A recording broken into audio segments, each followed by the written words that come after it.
Hello, welcome to another Free Friday course of Unlocking the SEO Secrets. My name is Josh Brzezinski. I've been doing SEO for 27 years, and I've collated a whole bunch of secrets that I'm going to be reverse engineered and single variable tested a bunch of secrets that I'm going to be sharing with you guys today.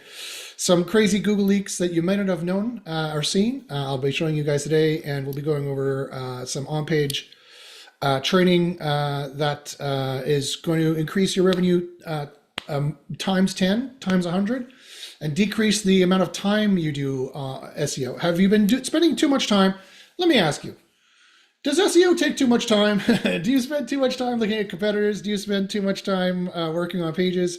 Well, I can help you with that. I can reduce the time you're spending by like 20 hours per page. I could reduce it down to like 20 minutes.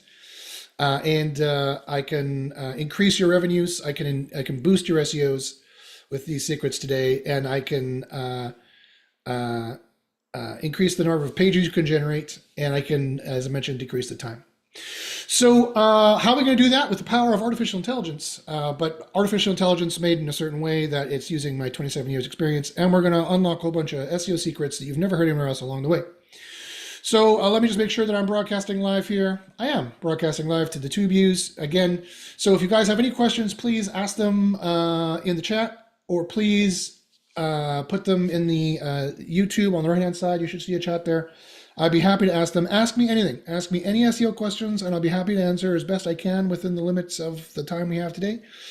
And I will also, I will 110% for sure tell you how to get those answers. There is no SEO question I cannot answer. We've been reverse engineering the SEO algorithms for 12 years. We are the best known mastermind group. That's what I run, and where the SEO information comes from is SEO University. We are the best run and most probably successful group that's online that you can join. And the reason why you haven't heard of us is because we don't want you to hear of us. We keep it very low key. We keep it on the down low because we don't want SEO. We don't want Google finding out what we know. That's how much we know. We know stuff that if Google knew that we knew that if Google knew that we knew that they knew that we know, you know that thing. If Google knew what we knew, we know that Google would definitely want to destroy us. And so we got to keep it on the down low. All right, guys. So what are we covering today? So today, basically, I'm going to be going through the piece of software that I mentioned, SEO Copilot. I'm the CEO. I'm the CEO and president and avid user, like the Hair Club for Men. Does anyone remember the Hair Club for Men? I'm dating myself now. The Hair Club for Men was a thing in the 90s. I'm the president, and I'm the heckler president and CEO and avid user of SEO Copilot. And it does pretty much all the on-page SEO for you. So let me tell you our SEO story. So in SEO University, here's SEO University here. I could show it to you. Let me actually share my screen again here. I'll share the whole screen so you can see everything I'm looking at. So here's SEO University. We have a ton of information here, which is super useful. We just found a major leak with links recently. We have wins that go back. We have positive ranking results every single month for every single year that we've been in operation. I'm not saying that our students have never been hit by an update. Of course they have. One or two students here or there get hit by updates, but I can honestly say that usually it's never peaked over 5% of the student base that was hit by an update.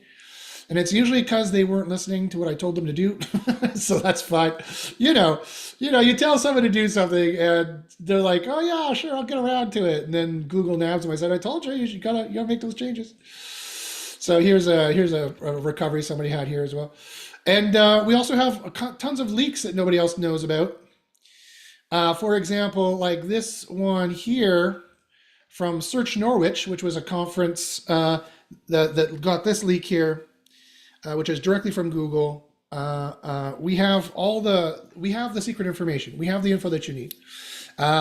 And my SEO story is I've been doing SEO for 27 years, longer than Google's been around, actually. I started when it was just Alta Vista and stuff like that.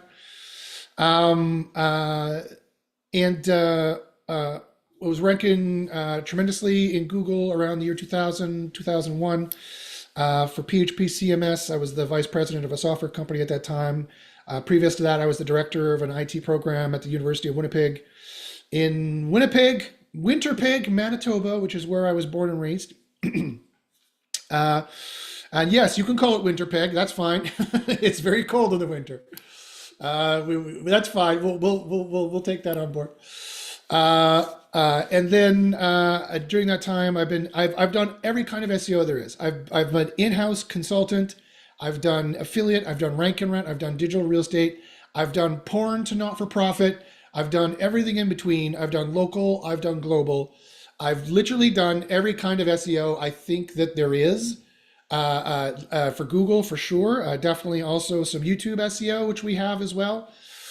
We have courses on YouTube as well, which is the second biggest search engine. So that's why we branched out to YouTube. People are like, why didn't you branch out to Bing? Because Bing has like 1% of the search volume. YouTube has a much bigger search volume. You do a much better job optimizing for YouTube. And then after that, it would be like TikTok or something like that.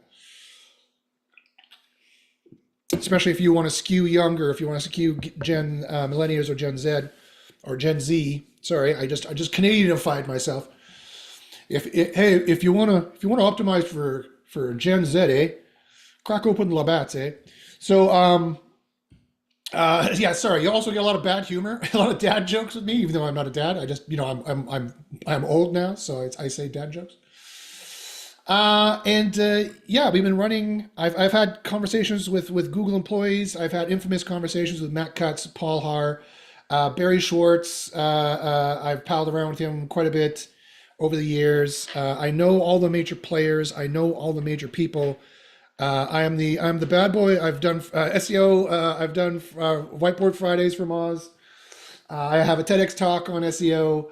I've been around. If you Google my name, Josh Butkachinsky's, I'm a public figure in SEO. I'm synonymous with search engine optimization.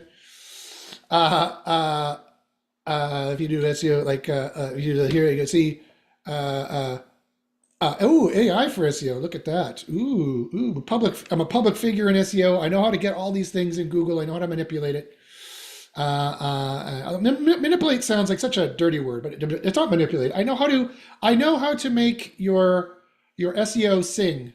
I know how to make things as easy for their algorithm to understand as possible. And I wear my heart on my sleeve. I say it like it is. I'm a rather outspoken proponent. Like, where's the Barry Schwartz?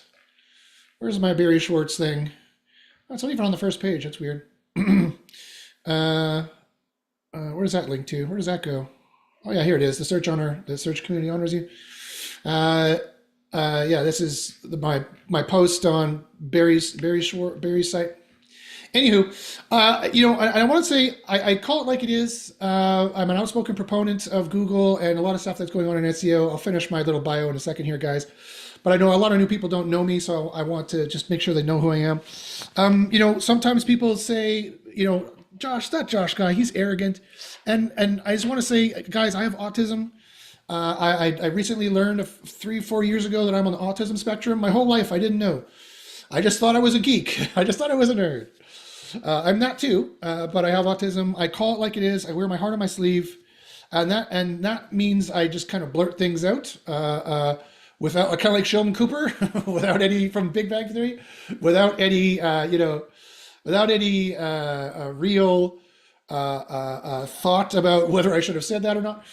And so I call it like it is. And there's a lot of BS to call out in the SEO industry. And I know you've been stung by it. I know you have your favorites out there, and that's fine. I'm not going to call anyone down, but I am going to say that today the secrets you're going to learn are going to be amazing to you, and they're going to be something that maybe you've never heard before. Please don't take my sure-footed way of speaking, my confident way of speaking, as anything other than my earnest desire to help you win at SEO and to make sure that you are disabused of all of the bad ideas out there that are going to hurt you in doing SEO, which is exactly what I want to avoid. My business, I'm going to tell you my deep dark secret right now. Here's what Josh secretly wants from this call and secretly wants from everything he puts on YouTube, all the free information he's put on YouTube for the last 15 years. This is what Josh secretly wants. He wants to help you. Josh wants you to rank your pages. Da, da, da, da, the secret is out. Oh no. Josh wants you to rank your pages so that you see that the information and the stuff that Josh says is valuable. You either hire Josh as a consultant to do SEO, you hire him as a consultant to either do the SEO, tell you how to do SEO, join his mastermind group to learn how to do SEO, and have a better SEO career, and or use his software to rank your pages better, and pay Josh for the valuable information. It's a symbiotic relationship. I'm a symbiote. I'm like the Venom symbiote, except I don't eat brains, or at least that's the rumor. Does Josh really eat brains? Did you say that? No, I don't eat brains. Okay, so that's the proviso, guys. Thanks for listening. Thanks for watching. So let us, without further ado, let us go here to SEO Copilot. So this is what we're going to be covering today. I'm going to be covering the leaks from Search Norwich. I'm going to be covering a bunch of leaks from that Google also leaked the API documentation. This is the Google API Content Warehouse, which was supposed to be a private repo on GitHub for the company Alphabet, which owns Google.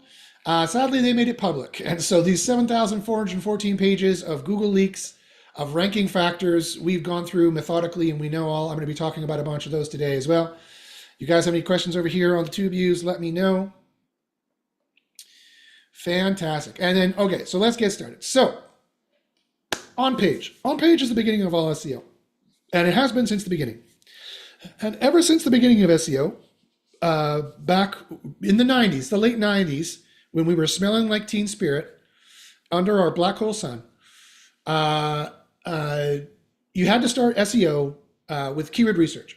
And so we do SEO Copilot takes like 200 hours of research in terms of finding the searches you should be ranking for to begin with, doing the competitor research and or building models and finding out the actual keywords that are going to boost your page, and then writing the page to a high quality human level of EAT, high quality content. Remember that acronym EAT? That is Google's acronym. Go back, do it. There we go. The expertise, experience, authority, and trust. We build that content way faster, way cheaper than even folks over in the overseas places, which again, I love those folks, don't get me wrong. And these guys can use my tool too and benefit from it as well. But we do it even faster and better than they do. We're better and faster than outsourcing. And that's AI. That's the wave of the future that you can have today. So Onpage has always been crucial for SEO, and in 2025, it's even more crucial for SEO. It is probably the majority of the ranking factors are in on-site and on-page and on-site. So having your site, the pages done correctly, the internal navigation done correctly, that is to say optimally, the way that will boost you the most. That's what I mean by correctly, right? All I mean by when I say correctly is optimally. That's what it is. It's not search engine gambling. It's not search engine give it a try. It's search engine optimization. It's search engine doing it optimally in the way that Google's many algorithms, like, for example, click age probability and site quality, which are major ranking factors, which I'll explain throughout the course of this, and all the ranking factors here in the API documentation that check for various kinds of on-page factors, like spam, for example. There's a rumor out there. So here's the first piece of free advice that would cost you thousands of dollars to see in a private conference or some kind of really expensive private group. I'm going to give you for free. A bunch of SEOs think that there's no such thing as a spam algorithm. Well, they're wrong. I have evidence right here. I have so much evidence right here that they are dead wrong. Here is something called Spam Brain. Look there's 239 mentions of the word spam in this leaked API documentation. I can prove right now that, yeah, it exists. Look, they're looking at stuff. Here's a Spam Brain site score. They have all this kinds of data, which is a ranking factor. And so you definitely have to pay attention to spam, and my AI will help you do that. I have massive scientific studies that have proven what the spam factors are and how to fix them, and my AI does it for you like that. It takes away so much of the work. It is programmed with so much knowledge in it, and it takes away so much of the work that you've just killed two birds with one stone. You've learned a whole bunch of secrets about SEO, and the AI did it for you, and you didn't even have to worry about it. So that's a great thing. That's a fantastic thing that I'm going to be showing you more of. Keep watching. Oh, and by the end, I forgot to mention, there's a free gift. Did I mention there's a gift? I have a gift for you. There's a promo offer I have for you at the end of the course. So keep watching, stay to the end, and you can definitely get that promo. It'll be worth it for sure. Okay.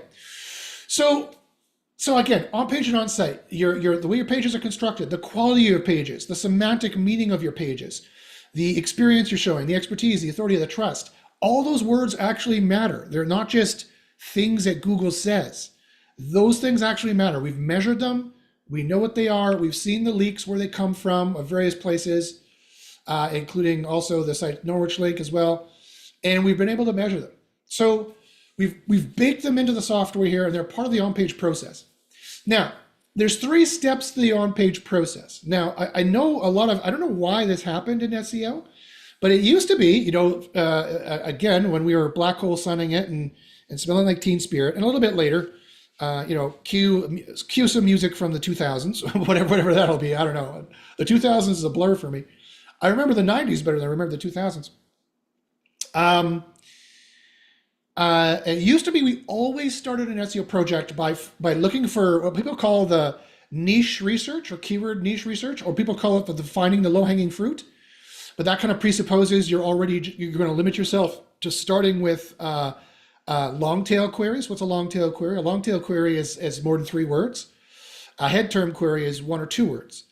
A long tail query is like best red shoes with Velcro 2025. Because I'm getting old, so I need Velcro shoes. I need my orthopedic Velcro shoes for 2025 because I'm getting on in the years. That'd be a long tail query, right? And people would search for the ones that have the easiest competition and try to rank for those so they can get quick wins for their clients, those kinds of things. And that makes sense.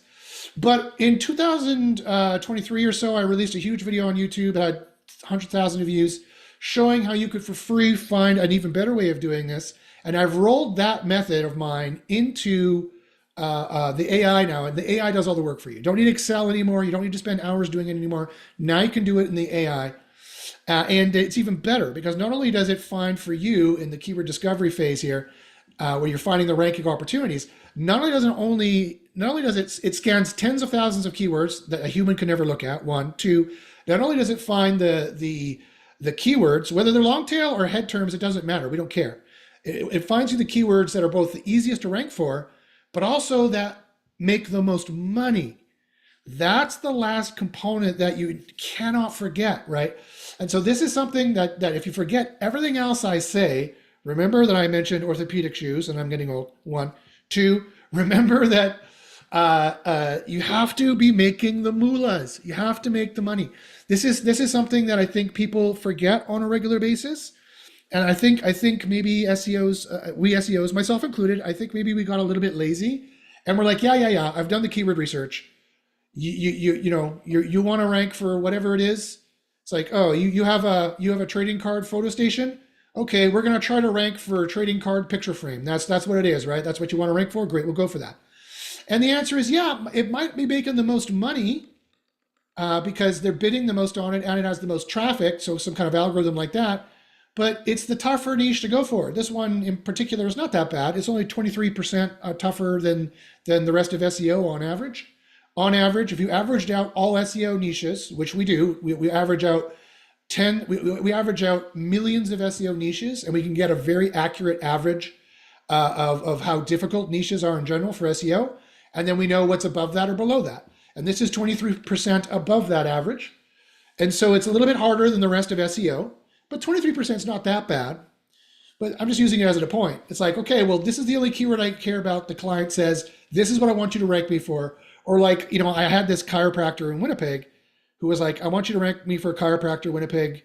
That's what everyone's typing in. That's what I want to rank for. And the answer is, sure, client, eventually we'll get you to rank for that, but there's a way you have to build up your pages and your site trust. And this is where click age probability comes in. We SEOs call it trust. Google actually calls it click age probability. Now, what does this mean? Well, click age is referring to another two terms that come out of the API documentation, something called the long click and something called the short click. So there's a ton of information about clicks in here. Click distribution, for example. They're watching click signals, for example, the craps click signal, which is going to give a nav boost. Click target. And in here, they talk about the short click and the long click. And so that's what click age is. The long click is the click age. How long will they stay on the page? The long click is how Google refers to it. And what that is people click on your page and they click deeper into the site. Like, for example, Google Analytics tracks a couple pages in. So that's what you want to be seeing and staying. Also, they track longer than 10 seconds on a page as well. Could that be important to ranking? I wonder. Short answer, yes. Yes, it's important to ranking. There's another thing you'd have to pay thousands of dollars for that I'll give you for free. Clicks matter, guys. And the behavior on your site matters. There's a lot that happens there that's important. And there's a way to really, in fact, clicks done the right way are the single biggest ranking factor there is. And you're like, Josh, didn't you just say on-page and on-site was the biggest ranking factor? I said that they have the lion's share of the ranking factors. But pound for pound, if you lined up all the ranking factors and weighed them as to which one has the most weight, clicks would have the most weight. There's another secret that, again, you'd have to pay $10,000 for some crazy private conference you'd have to fly to learn. We could definitely teach you, but that's all an on-page and on-site. That's all an on-page and on-site factor anyway, right? Because it has to do with the quality of your content and how much you're pleasing the user and those kinds of things like that. And conversion rate optimization, CRO, is very important as well. So, again, so it's not really against what I said. Still, it's on-site and on-page, which is major ranking factors. And isn't that interesting? Because still, the rest of the SEO community is really focused on links. They don't know what else to do. Links are a signal from like 15 years ago. And or like 27 years ago, actually. And as Google has admitted, they're not even one of the top three factors anymore. Google has publicly admitted this multiple times. And we've tracked it, and they're right. It's not. That's not to say that it's not a factor at all. But it's definitely not as important as something like click age probability or what we're going to talk about in a second, site quality. So click age probability is the trust. How much do they trust you? What is the probability that people will stay on your site? Is what this score is doing. And this is directly connected to another Google algorithm that's called RankBrain, which I don't even know if they mention RankBrain in here, but we know that RankBrain is a ranking, is RankBrain what is? It's a machine learning algorithm used by Google to understand search queries and provide more relevant results. It is definitely their main ranker, right? Google has three main ranking things, which I call the holy trinity of rankings, or what I call the triumvirate of rankings. RankBrain uses machine learning. It will predict your click age probability, which is again all on-page and on-site mostly factors. Some off-site factors there probably factor in as well, including traffic. It indexes you more, it crawls you more, it ranks you higher. This is against SpamBrain. So here's RankBrain over here that boosts you. That is against SpamBrain, which de-indexes you more. All those spam factors I showed you, the over 200 that I showed you in the API documentation. SpamBrain de-ranks you more, de-indexes you more, crawls you less. And then the last one is SnippetBrain. SnippetBrain is also mentioned in here. I know they mentioned SnippetBrain. That's where I learned of it. Did I spell it correctly? Snippet, two P's? Yeah, there it is.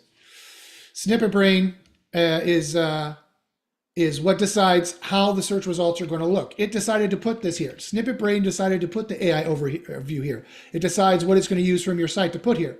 Google is a two-sort system. The first sort is RankBrain and SpamBrain and all the other algorithms here. Second sort is SnippetBrain deciding how it's going to re-adjudicate some of these and shuffle them around and change them and change what it shows here and put this search feature here and put this feature here and then put the AI overview there. So that's the holy triumvirate of rankings: RankBrain, SpamBrain, and SnippetBrain. That we've learned about. Now, click age probability is the site trust. And so This goes back to, believe it or not, keyword discovery, the keyword discovery phrase, because you're not. So this is a deep theoretical SEO engineering point here, guys. That again is super important, and you wouldn't learn it anywhere else unless you paid thousands of bucks. Again, I'm happy to give you for free, just to show you I'm that kind of guy. I have a ski on the end of my name. I'm Ukrainian, so you know I'm cheap. You know I'm frugal. So I like to give out as much information as I can, as I have time to give out. Is that this is why it's important, because you need to build up the site trust. If you're building on keywords that are too difficult, let me find some here that are difficult here. If you're building on keywords that are too difficult, like you're trying to build on keywords, those are bad examples. All the near me examples are bad. But you get the idea. For Chinese food, they're like, okay, I want to rank for Chinese food across the country or whatever it is, or whatever locations. Pretend there's a location here. It doesn't really matter. Let's say I want to rank for restaurants to eat near me in New York City. Pretend I did a location on this, and let's pretend that it came up as not recommended or very, very tough. Yeah, it's got a lot of money. It's the best keywords, but it comes up as not recommended. You can't start on that, right? Because you need to build up your click age probability. Your click age probability score, or what the SEOs call your trust score, needs to be built up to a point where Google is actually, your score is higher than other people's, right? And they're actually going to trust you, and they're going to try you out. For example, here is what it will look like. Let me find a site here. Here's what it's going to look like. This is the before and after. So here is a site that 2.63 million. This is one of my client. This is one of my client sites. Just had a recent huge boost here in January. 2.6. See this sharp lift here. 2.6 million impressions, 116,000 clicks. If we go to a particular directory here, this is what I built up with SEO Copilot. This is how it looks like to start. If your search console looks like this with dots and dashes, and sometimes it's like this, and then it draws off, and it's like this, and it draws off, and it's just a bunch of dots and dashes, and a bunch of, it looks like Morse code, and there's a bunch of breaks and missing pieces. That means you do not have the click age probability. Your click age probability for that page is it's per page, by the way. Your click age probability is too small. It is too low. The score has not been built up. And this is where we get the myth of the sandbox. Now, there is actually a sandbox. We found it here. There is actually a sandbox. I believe I found a sandbox in here. Yeah, the word sandbox does show up in here. There is a sandbox that has to do with the host age and when it was earliest seen per page. So there is actually a sandbox. I used to say there was no such thing as a sandbox until I got this leak, and I was like, oh, there is, because I could never find it scientifically. Here's a title token, site chunks, result data. Here's more ranking factors. We go through all these. The scaled spam score. Look at that. Keyword stuffing score. Is keyword stuffing a demoter? Yes, it is. Here it is right here. Anyway, but that's mostly what the sandbox is. It's mostly the fact that you haven't built, it's a new site, or it's a site that's been around for 10 years, but for whatever reason, you've lost Google's trust. You've deleted pages or pages have been demoted. You've lost trust because these two scores work in conjunction with each other. The click age probability is the bet after RankBrain analyzes your content and decides, hey, this is how good they look. This is how quality they look. Remember, Google laid off all the quality raters last year, and now they have an AI doing all the quality rating. They used to have humans doing it. Now they have AI doing it. They do this in real time. They predict your click age. They predict how probable it is that you're high quality. People are going to stick on the site. They're going to enjoy the experience. They're going to get the answer they're looking for, and everything is going to be good from that perspective. And then they send you traffic. They try you out. They're like, okay, well, they look like they're pretty good. We're going to try them out a couple times. You see how the CTR is like crazy there. See the CTRs like crazy? It's like a super high CTR because they tried us and you get a lot of clicks, right? And if they try you and you get a lot of clicks when that happens, then you start ranking solidly. And then you build up like this. And so this is how you build up in Google, is that you can't start. This is why keyword discovery, this is the final reason why keyword discovery is not just important, it's critical. It is necessary to you ranking properly. If you want to see rankings like this, you must do keyword discovery to begin with, because you can't start on these kinds of queries. You have to start with these kinds of queries that are easier, and you're starting to rank for all the easy queries. And if they also have money, so much the better. And you build that up first. And after you've built that up, then your click age probability score goes up, and they keep trying you, your site quality score goes up, and the whole site starts going up. That's what happened here, right? When I've added enough content and the click age probability went up enough that the whole site saw a boost, especially in this section. And this section was all SEO Copilot content, by the way. All of this is right from SEO Copilot. So this is how it's going to look. This is how it's going to look. It's going to go up like this, slowly, surely. It's going to start looking like this. That's what, because your click age probability is too low. And then you feel like, Josh, it already looks like this for me. And when I try to index a page, it indexes in like 24 hours and ranks, page 2 or 3 or somewhere at least. Then I'd say, okay, now you're kind of in a position where you can probably go for the harder keywords. If that's the case, then go ahead. Try for this tough keyword right away, if you like. But you're like, Josh, shouldn't we be building all the pages for the client right away, including the tough ones, and then just wait for 6 months or 12 months for it to rank? The answer is no. Again, that is going to ruin your click age probability.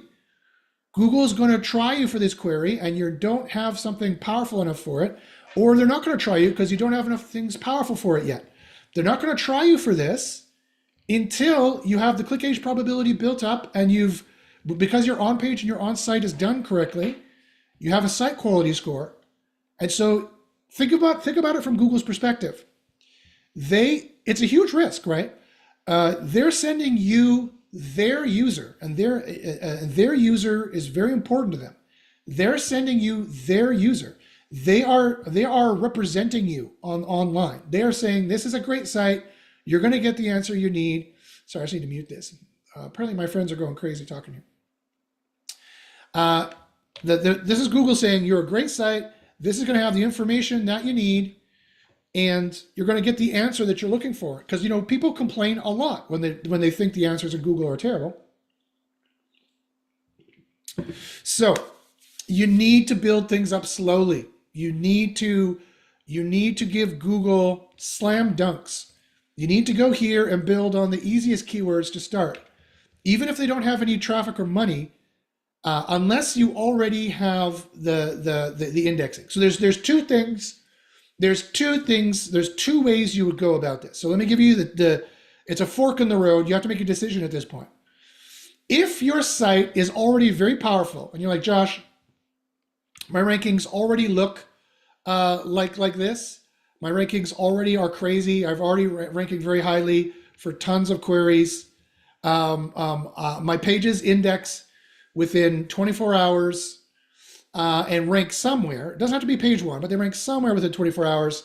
Then my answer is, okay, great. You can start from the very toughest queries that have the final return on investment.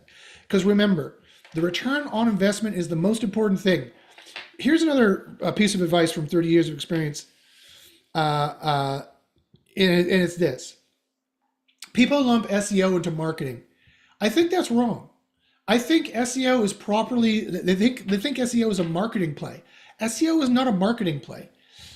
SEO is actually a business process play. SEO is an efficiency play.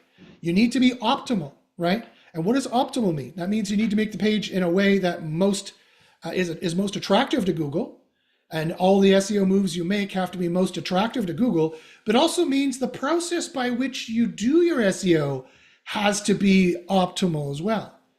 That means, I'm going to say something else that's also very controversial. Ranking number 1 is not how you win at SEO. People are like, what? What do you mean? This is what I mean. So again, ranking like this, ranking number 1, ranking here, or getting this is not how you win at SEO. This is not how you win at SEO. You win at SEO by doing this better and faster and cheaper with less risk than everybody else.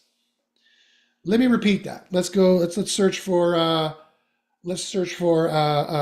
free SEO courses. How do you win at SEO? You don't win at SEO by ranking number one. You win at SEO by ranking number one faster than everybody else, cheaper than everybody else, with less work than everybody else, with less risk than everybody else, so that you're number one longer. You're not just number one for a short amount of time, you're number one for years. And you have many number one rankings. That is how you win at SEO. And that is the exact difference, right? Think about it. How many SEOs do you know, or how many times have you been like, okay, well, it's going to take you 2 years to rank, and I'm going to have to spend $2,000 a month. And it wasn't that great of a keyword to rank for to begin with. It doesn't make that much money, period. Either compared to any niche you could go for, or compared to all niches. You're like, okay, we're going to try to rank for it anyway, but it's too hard. Let me look at something here. Let's look at this one here. No, it's a terrible one. I need to find a good example here. Let's look at digital marketing agency. Here we go. The key is to not go for these keywords you think are going to be great. Like for some reason, whatever reason, internet marketing service is what you're like if you've done in-house SEO, I'm sure this has happened to you. Your CEO, your boss, walks down to your office and says, I was doing research last night, and you think to yourself, oh God. And they say, we need to rank for internet marketing service. Internet marketing is the wave of the future. We need to rank for it. So rank us number one for this. I saw it has 27,000 searches, so we want to rank for it. It's great. First mistake. Yeah, it might have 27,000 searches, but it might not, and it's going to make some money. It's going to be kind of good, but is it up this year? No, it's down this year by 6. Also, is it the best keyword that exists? No, there's keywords that make far more money that are far easier to go for. Therefore, that means you're going to spend less money to get there.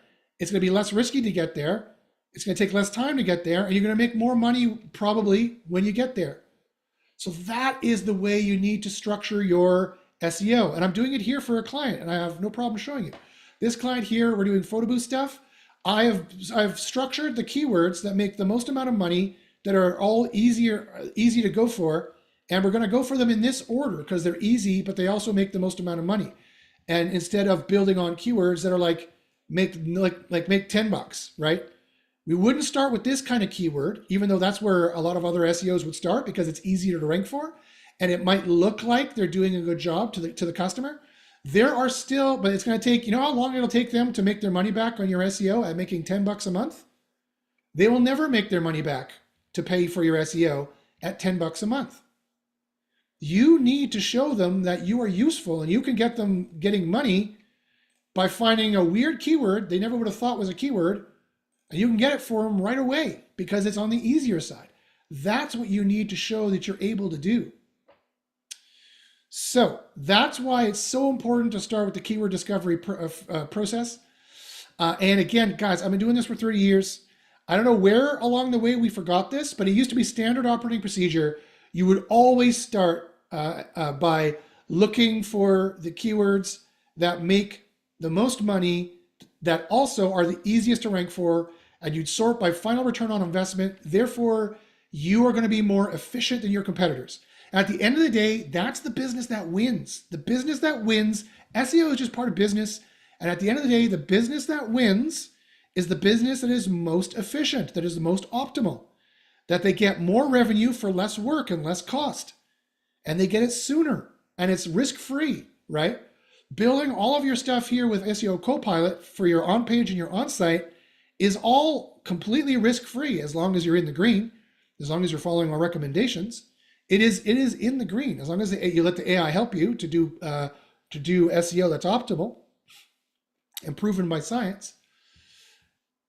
And then that is risk-free, as opposed to trying to go for a much harder keyword like Vegas wedding photos, not knowing that it doesn't make any money to begin with anyway. It wasn't a great keyword to go for, but going for it for whatever reason, or like Las Vegas camera array experience, and then trying to rank for it, even though it's more difficult than other SEO keywords that you could have gone for.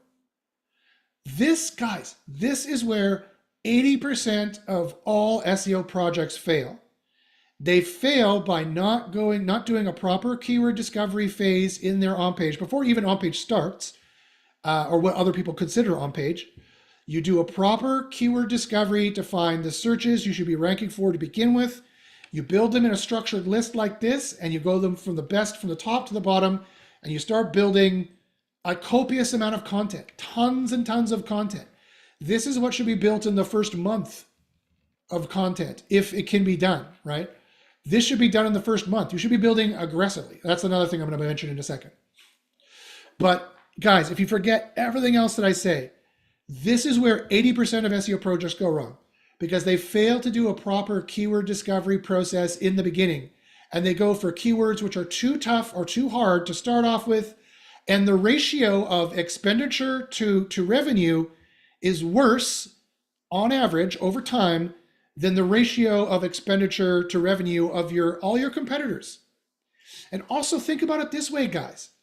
These other competitors here who are competing for this, some of them are major brands that you can't knock off. So again, the deck is stacked against you. Even more reason why you need to make sure that you have the most efficient SEO, more efficient than everybody else. 1, 2, even people that you could knock off, like this guy you could knock off, this guy you could knock off, this guy you could knock off, Reddit you can get rid of if you have a better answer, this guy you could knock off, this guy you could knock off, this guy you could knock off. Even so, and a pro SEO would come in here and maybe do a quick check to see that it's not all brands, or that they could even have a possible of these spots here. There is a possibility of a number one spot, so it's still worth going for. Even though it's tough, you'd have to build up a base of pages that looked like this first, or looked like this. You'd have to build that up first for sure before you went for such a tough niche, especially with a new site. You cannot go for tough queries with a new site. Google is going to see a new site. It's going to try you on like page 2, see if the page 2 users scroll down, even look at you and move their mouse over you. If they don't, that's it. They're not going to try you again for 6 months. You're going to be put in the bad books, right? There is a certain way you need to do this. It is not fair. It is not a come one, come all system. Google is not. Here's a piece of advice that is worth tens of thousands of dollars that, again, you're not going to hear anywhere else except for very high level conferences that cost a lot of money. And it's this fact, which once I say it, I think you're going to be like, oh, duh, of course. Yeah. Google is not a fair system. It's not. It's not. It's never been a fair system. And it's even less fair today. It is not a come one, come all system. It is not a build it and they will come system. It is a build it in the right way, choosing the right keywords in the right order, and they will come system. That's the kind of system it is, because that's how they weed out the trillions and trillions of spam pages they have to weed out per year. Google has an embarrassment of riches problem, right? They have trillions of pages that look like spam that they need to weed out. And you need to be giving them perfect pages that perfectly answer the question. That's how you build this up, from the easiest keywords to average, to the tough, to the very tough and the not recommended. That's how you can build this up, and the order you build it up in. So again, it's not fair because there's brands here. It's not fair. It's still positive though, guys. This is still good news that you can rank. But we've got to be realistic about we got to be realistic about this Boston Marathon that you're starting.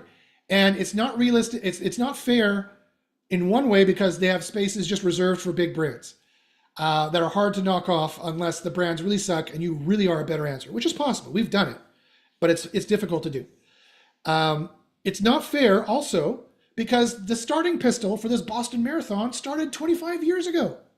People started trying to rank for this keyword, which is just an example, maybe not the best one because it's only tough. I usually like to use a not recommended for this, but Google, the race for this Boston Marathon, for all of your keywords, this one's just an example. started 25 years ago. The more your keyword makes money, good for you. You chose a keyword that's going to be lucrative for you.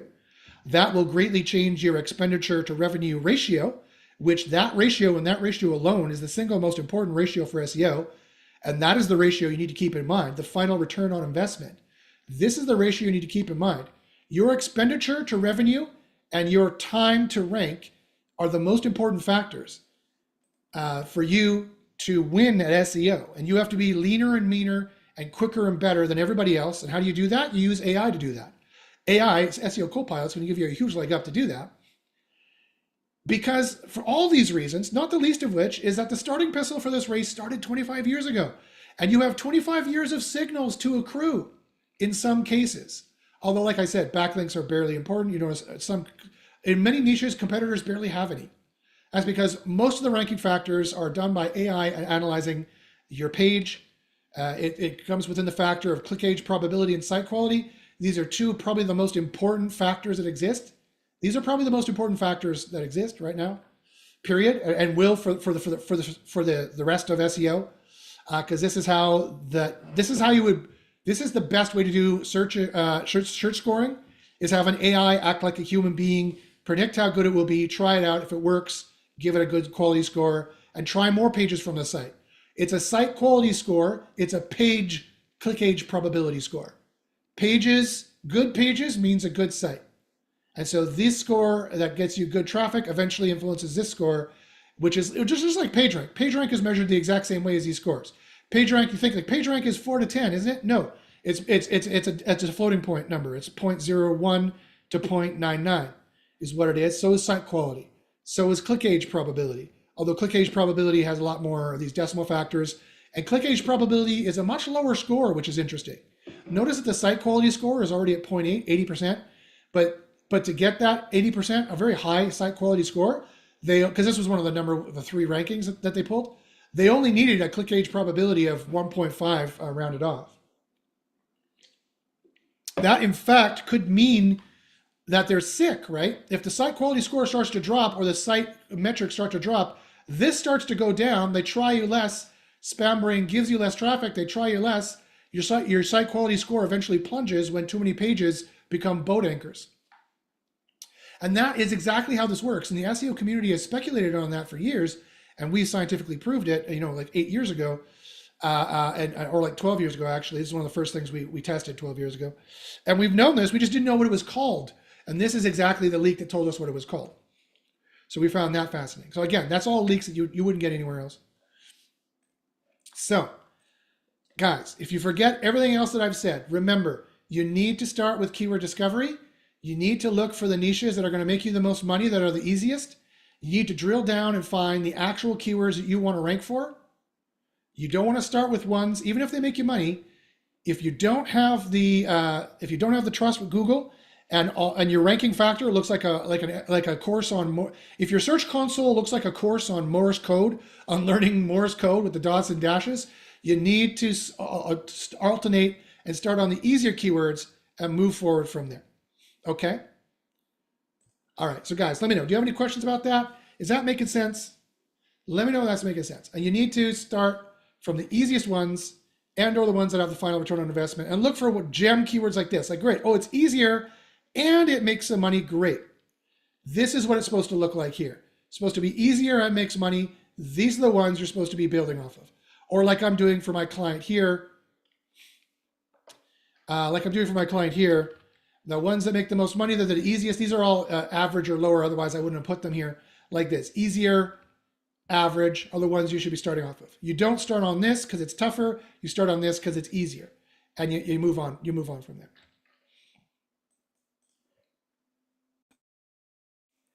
Okay, is that making sense to everybody?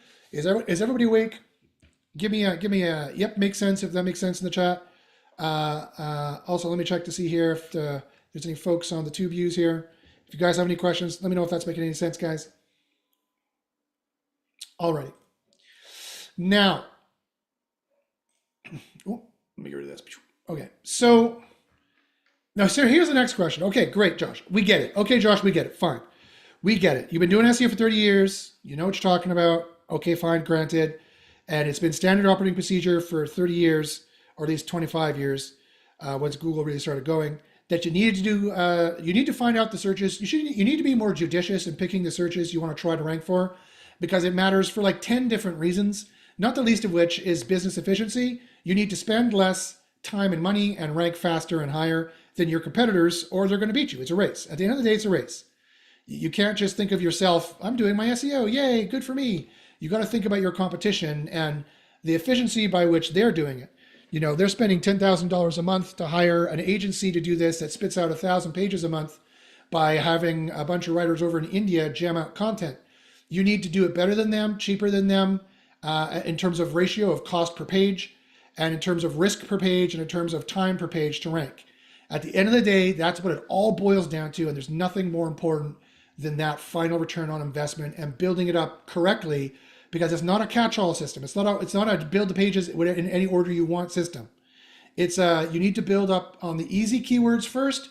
So Google will be like, no one knows how to SEO for this. Does anyone have a good answer for this, please? Someone knows how to SEO for this, please. You give them the page that knows how to SEO for this, that looks like a better answer for this. The page is dedicated to it. The site is dedicated, focused on it. You've got the keyword here saying, guaranteeing to the AI, yeah, I'll give you information about this. They're like, great, we'll try you. The click age probability is good because your SEO is good. They try you, they get the answer. You get a plus. Your click age probability starts to go up over pages, and then your site quality score goes up. And that's when you get a critical mass and you start looking more like this. Suddenly you get a critical mass and start looking more like this. Well, I was still building like this, which isn't half bad either. I was able to make 177,000 impressions out of nothingness. These pages did not exist previously, and 3,000 clicks. So that's exactly what you want to do. And these are all on, look at these keywords I got for them.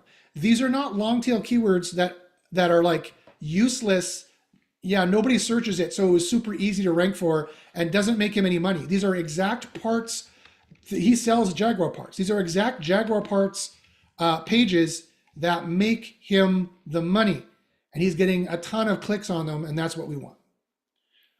That's how I'm doing right by my customer and or doing right by myself if I'm doing SEO for myself, and making more money by ranking higher, faster, easier, cheaper, and in a risk-free way that can, not only does it continue to build, and not only does it continue over time, it builds and then gives more rankings to the entire site.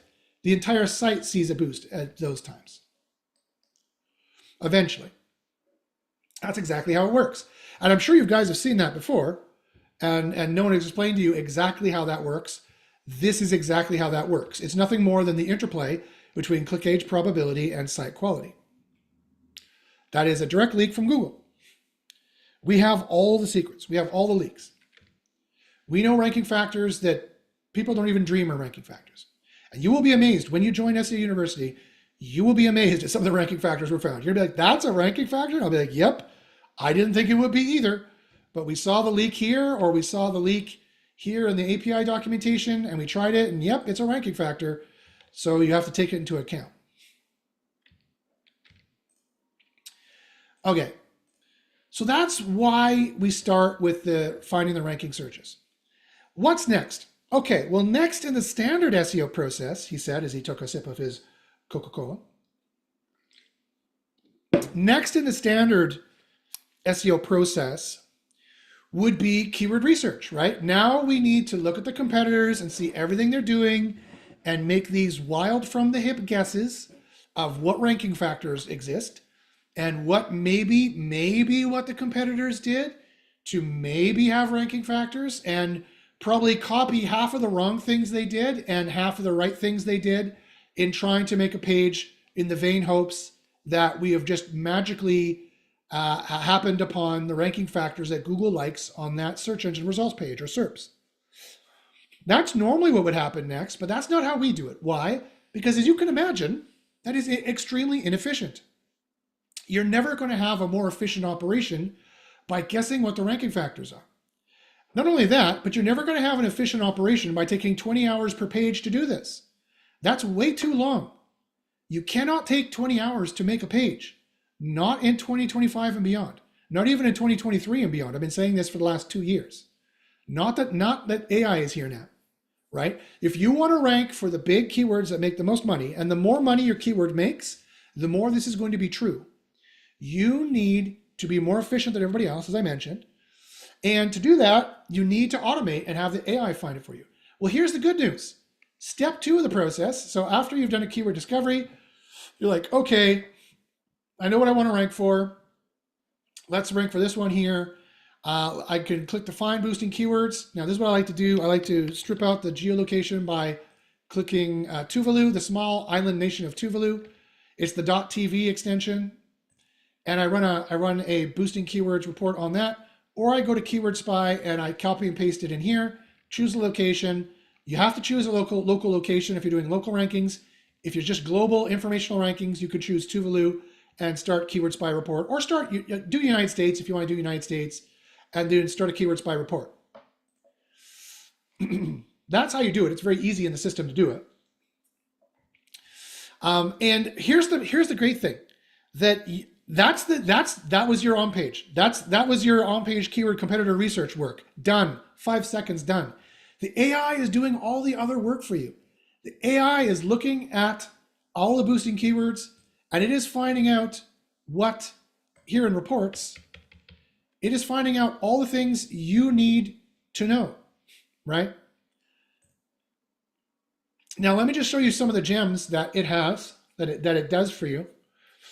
That ironically, you don't need to pay attention to. People are like, Josh, what about the keyword competitor research phase? Shouldn't I spend tens of hours looking at my competitors and deciding what the ranking factors are? And I'm like, no, the AI does that for you. The AI analyzes tens of thousands of lines of code, far more than a human being ever could in this phase. And it generates for you all of the models that Google actually uses for building pages. Unlike some of the other tools out there, which use NLP, they're still using LSI, some of them, which is laughable. LSI was, I'm sorry guys. I shouldn't say laughable. It's, again, this is me with my autism just being blunt. I apologize.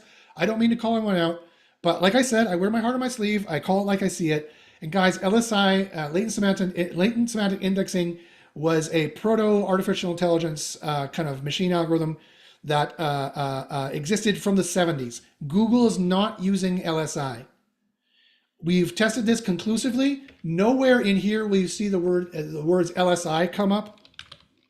LSI does not exist in here anywhere. Oh, hold on a second, it does. Oh, look at that. Oh no, email sign up. There we go. There we go. LSI is not used anywhere in here. LSI is not a thing that exists in here. And when you check the page here, let me show you. Here's the pages. Here's a page that Google says, where is it? Where is it? Where is it? I can never find it when I need to find it. Google has publicly determined Google's publicly published what their ranking factors are. Nowhere do you find LSI anywhere on them. Can never find this page I'm looking for, but it is what algos are used in Google search.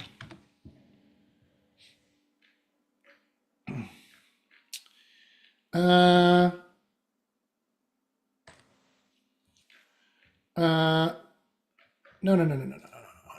So I want rank, brain, BERT, neural matching. These are all the technologies they actually use.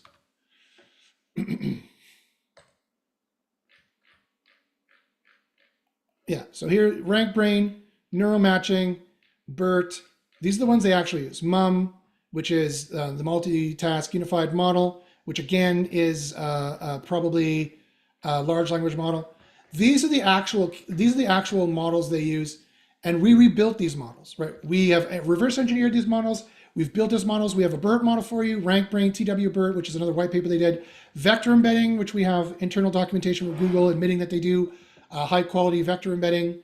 The helpful AI, which they use, they have the quality rater AI, the review AI, which used to be the product AI, which is now a review AI, but it remarks all pages.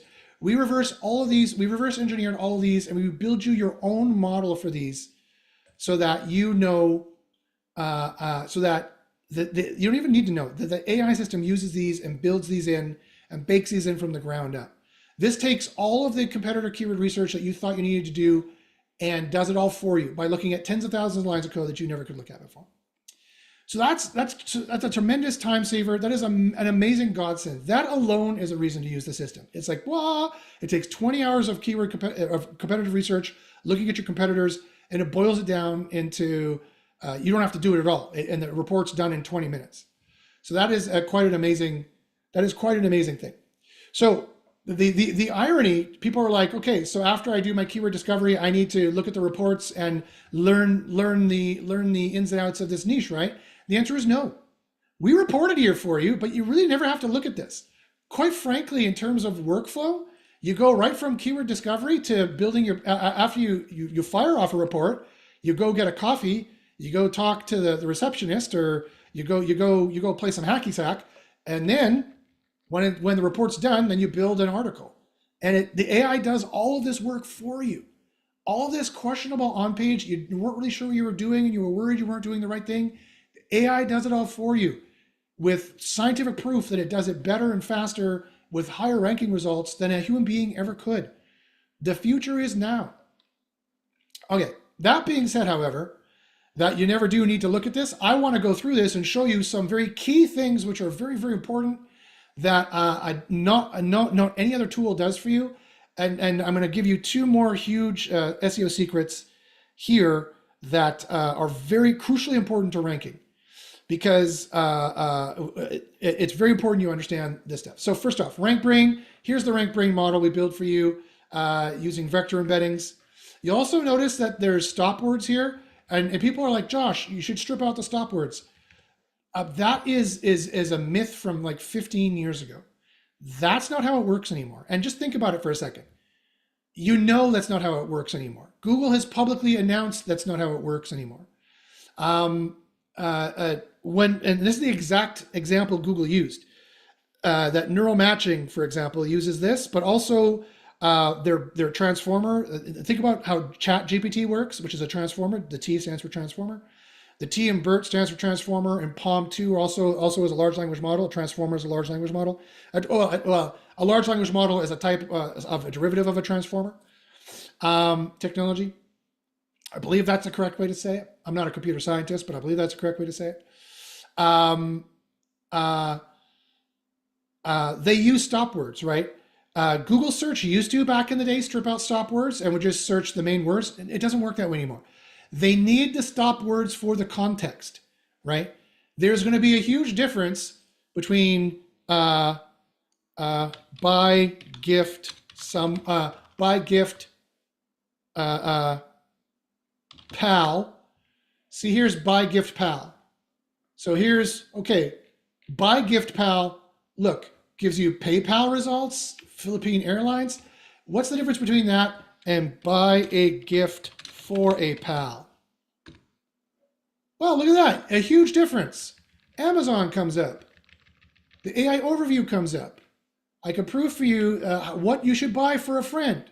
Look at the difference because of the stop words. The stop words matter. So I've just proven to you in 10 seconds. The stop words matter, guys. So I still have people who are like, Josh, your tool looks great, but it uses stop words, so I'm going to use Surfer. Well, okay, hold on. Thanks for saying it's great, but you need the stop words. The stop words matter. My AI couldn't generate models without stop words, and neither can Google's. So you need the stop words for that. So that's important, and I just proved to you here. Again, even though it took me 10 seconds to prove to you, that is a persistent SEO myth that still goes on, and there's still SEO tools out there which still strip out the stop words that shouldn't.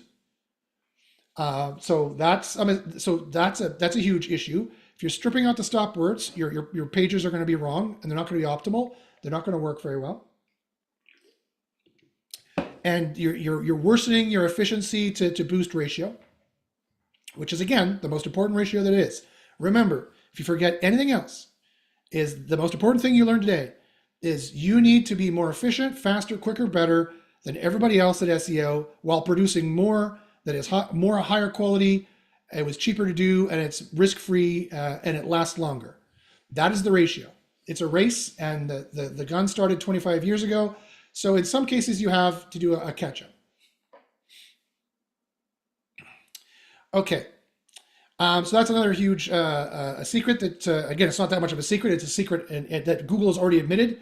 It's just a secret for the SEO community because the SEO community is sadly rife with rumor and innuendo. It's like the show The Traitors. Have you guys ever seen the show The Traitors and how the faithful keep voting out other faithfuls because they just don't like them and they go off of rumor and innuendo? That's the SEO community. I've never found a better metaphor for the SEO community than the TV show The Traitors, and how the SEOs are like, I know in my heart that LSI is a keyword ranking factor. It's like, no, it's not. You have no evidence to prove that. You're going to vote out another faithful. What are you doing? You're going to lose another faithful client. What are you doing? Okay, you need to find the traitors, the actual ranking factors. And here's one way to find them. Look, stop words matter. All I did was add stop words here. Okay, but here's another one that's very important. Raul says, what are your thoughts on tools like Surfer or Phrase for optimizing content? As much as we get the highest in both of these, there's no guarantee to rank higher. That's a great question, Raul. So I'm going to mention again. As I said, I didn't want to slag anyone else off. The short answer is they're terrible. They're based not on science. They're based completely on myth and rumor. I hear on a weekly basis, someone says, I've been using Surfer or Phrase. I've been using Pop, and I'm not getting the rankings out of it. Josh, I'm going to try your tool. I'm like, great. I hear that on a weekly basis. I know the people who've made these things. I know the science they put into it or the lack thereof. And your comment proves my point. You said, as much as we get the highest in both of these, there's no guarantee to rank higher. Then what is the use of those tools, right? I guarantee you will rank higher when you get in the green for my 4 different SEO scores. I have the statistical correlative data analysis to prove it. I publish them publicly. You can find them on my YouTube. You can find them from last year. I haven't done one in winter yet, but I will be doing it. On average, we give people a 7 to 9 spot boost. I publish this publicly. No other tool publishes publicly how well people do on their tool because no other tools bother to track it. Why? Because all the other tools are just a cash money grab and they don't give 2 shits if you rank. Right? And remember the secret I told you earlier on, my big dastardly business secret of how Josh runs his business empire for the last 15 years? Josh actually cares if you rank or not. And Josh will be there with you. You can email me directly and yell at me if you're not.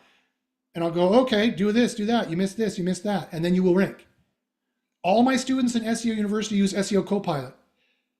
We had to make SEO Copilot because we knew we couldn't be efficient anymore. We do well over $2 million US a year in SEO revenue. We have combined probably 80 years SEO experience in SEO University. I have professionals from all levels of SEO in there, from the lowest level to the highest paid consultants. One of my students in there sold a website for €500,000. And we were like, we are the top elite SEOs. And we know that we can't take 20 hours per page. And that's how long it was getting to do SEO properly with all the science that we learned. So we had to make SEO Copilot. So I'm sorry, Raul. I know it's a really tough position that I'm in and a really tough position the SEO community in that you guys are in, because there's still content from 15 years ago that is saying to make pillar posts and things of that nature, or just complete myth that's wrong. And everyone takes that as gospel, like that's the way it is. Like it's like in The Traitors. Like everyone knows that Neil is a traitor. No, you don't. Harry just hated Neil because Neil looked at him the wrong way, and now you all quote unquote know he's a traitor. No, you don't. Right? That's the level of science going on in the SEO community, sadly. And you proved it for me right there, Raul. Surfer and Phrase, if they don't boost you almost every single time, if you follow their instructions, you're not getting boosts, then ditch it. If you follow my instructions, you will get boosts. And if you don't, email me because I want to know why. Okay. Raul said, yeah, because the amount of time is invested. Yeah. Yeah, with a sad face. Yeah, it's exactly right. Yeah, you're right, man. I totally understand. I completely understand. I'll give you a gold star. on your message there. I Yeah, that I know people dig in. They get invested. They get their emotions invested. They get their time invested. I know it's really tough. It's really tough. For me, I have just completely. I am ready to be wrong. Ask any student at SU University. I'm completely ready to be wrong. I test my theories all the time. I'm like, the disavow file does nothing. I've never seen it do anything. I've never been able to measure anything out of it. There's another leak that you, again, would have to pay $10,000 to go to a secret black hat conference to learn that the disavow file does nothing in 99.9% of cases. There's only one case that a student of mine said it did something, but he said it was only the casino niche, and it was not a single variable test, so there's no way to prove it. But people are invested in it, and that's the problem. But I keep testing it, ready to be wrong. I'm like, am I going to be proven wrong today? Nope. Okay, because that's how science works, right? There is no wrong answer in science. There's no bad answer in science. There's only bad testing, right? And if one of my scientific theories was proven to be wrong, that I thought XYZ was a ranking factor, and we tested again, and it's not a ranking factor, because I don't say things are ranking factors until I know. And then after I test it, if it's like it's not a ranking factor, I'm like, okay, well, that's science. Science has improved our knowledge. We know what are ranking factors and what are not ranking factors. And I think I can do this at a very high level, because this is what I did in my master's degree and my PhD. I did it in an interdisciplinary science, neuroscience and psychology. So I'm used to the scientific method and running a scientific program at a very high professional level. And I think that's why SU University has had much more success compared to some of the other science testing groups, which their science is lacking. But again, guys, I don't mean to be rude. I don't mean to sound arrogant. Like I said, I am an emotional guy. I wear my heart on my sleeve. I believe in all this very passionately, and I call it as I see it. Okay, so there's two things here I want to show you in the reports that are very, very important. And it's this one. So RankBrain is important, but that's just for the stop words, just to remind you that stop words matter. So don't be scared of the stop words. You need the stop words. I just proved to you there with the buy gift pal and buy a gift for a pal. And it's BERT. It's the BERT section here in the reports, and the competitor HTML widgets section in the reports. What is BERT? Well, the BERT model originally stands for bidirectional encoding representations from transformer. It is a ancestor of GPT, of the generative pre-trained transformer. Google invented the transformer technology, and then all these other technology, they open sourced it, and all these other companies took it and are running with it, which is kind of ironic. And between you and me, even though Google says that they're using BERT in those pages, they're probably not anymore. They're probably using their most recent language model, because that's all BERT is a language model. Again, exactly like ChatGPT, or very similar to ChatGPT. They're probably using PaLM 2, which is the latest one that I've heard of in Vertex and Gemini. The one with the largest amount of token connections. The larger amount of token connections, the more intelligent, theoretically, the more sophisticated, the more nuanced, the more language it has a statistical representation for and can predict and can generate.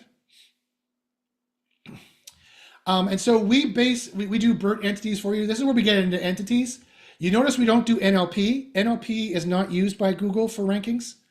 We've tested it. We've checked the leaks. There is no mention of NLP. We've checked numerous leaks, there, including the two that I showed you. There's no mention of NLP. They're not using NLP for rankings. If you find LSI keywords or NLP keywords on a ranking page, that's by accident. That's completely cause correlation fallacy. Just because they correlate there doesn't mean they're caused there. Just because you find the occasional LSI artifact or NLP artifact does not mean that NLP or LSI are boosting your page. But we do know for a fact they're using a transformer. Now, so here's another, so that's a major secret you'd have to pay $10,000 for, and some programmer would have to tell you that, again, I'll give to you for free. Here's another secret we're going to unlock for you, and it's this. The SEO industry has another one of their beloved myths, that query intent is a ranking factor. Do you think query intent is a ranking factor? Anyone think that? Survey says, bing, kind of, not really. Query intent strictly is not a ranking factor. Not that way, but not for this section of what we're doing here. It is indeed measured in clicks for click age probability, as I've already mentioned, but not for this. And again, as I showed you with the buy a gift for a pal, they're trying to determine what the query intent is for sure. And in fact, they also have these semantic query classes. They classify all search queries that are made into short fact, looking for a reason, looking for a definition, looking for a comparison. The query intent is to get instruction. Their intent is to understand the consequence of something, or their intent is to get a yes or no or true or false answer. That's what Boolean stands for. Boolean in programming is a 0 or 1. It's a yes or no. It's a true or false. So they do have some ways in which they measure. So again, that's a leak you would have to have gone to Search Norwich to get. To the guy who leaked this, I asked them to come talk to our group because there were some other leaks that he didn't mention that I wanted to know. And he charges £7,000 per month. So again, that's the kind of money you need to pay to get this level of information, typically, just as a point of comparison. So I'm happy to give some of that for free. So query intent is not a ranking factor. That's just what the SEO community calls it. And so that's what I called it here. What it's literally called in the actual engineer documentation from Google that I've found, the actual Google engineer documentation, it's called query interpretation. And what does query interpretation do? Query interpretation literally means this. This is how the manual discusses it, and we've proven this through science as well. This is exactly how it works. When you type in this query, Google literally interprets that and retypes it in to be something more along these lines. It is a brute force. They type in this query, we retype it in to have this kind of semantic and put this in the system and get pages back for this. So this is crucially important. If you are stuffing this keyword all over the place and only we're talking about buying a home in Austin, and you're not giving any tips or considerations to home buyers, and you're not talking about the financial requirements or market insights, you just have a buying a home in Austin. You can buy a home here, click here, kind of a page. You are not answering the actual query that they put in. You do not have the right query interpretation, and you're not going to rank very well. So we looked at what's called the shard collection. What is a shard collection? We look at the shard collection. A sharded collection is a collection of documents that has been partitioned and distributed among multiple shards in a cluster. This is how Google's been talking about the scoring search results. Google Cloud and config controller resources. You can control them for your own there as well. It's a computer science lingo. And that's what Google's been calling the search results since the beginning, the shard collection. The sort one, remember I told you that another leak, that Google has a two-sort system. Sort one is the entire shard collection, the 1,000 pages comes back, or it used to be 1,000 pages. Maybe they limit it down now to 400, 600 to save money. I'm not sure. Probably not. It's probably limited down in sort number 2, which is mostly snippet brain. But the shard collection comes back, and it is on this topic for this query, not this topic. So that's why you need to make sure you're building on this topic, whether you're having the AI write the content or not, and you definitely should have the AI write the content. So when we go here into article builder and we generate the content, as you can see, it's going to put the query interpretation in here for you, to which you can add more instructions like make it expert, use tables and graphs. You can give it extra information here if you want after that, but I would leave this query interpretation in here for sure, is what I would do. So that's very, very important. No other, and again, the AI looks through tens of thousands of lines of code and 1,000 competitors to find out, and that's how you would find out what the actual query interpretation is. No human being could even do that manually. Never mind, does the SEO industry really understand how this works and does it? So that is another major secret that I've unlocked for you, and I'm happy to tell you. And the good news is, do you have to do it at all? Nope, the AI does it for you. It's all rolled in. I obviously wouldn't spend the tens of thousands of dollars to build this in here, and I wouldn't expose this secret that we spent thousands of dollars and hundreds of hours reverse engineering and finding in my private mastermind group if it wasn't that important. I wouldn't just throw it in here for kicks. I wouldn't spend 20 minutes making a worse sales pitch trying to get you guys to believe and understand and buy this in if it wasn't important. Think about it from those perspectives.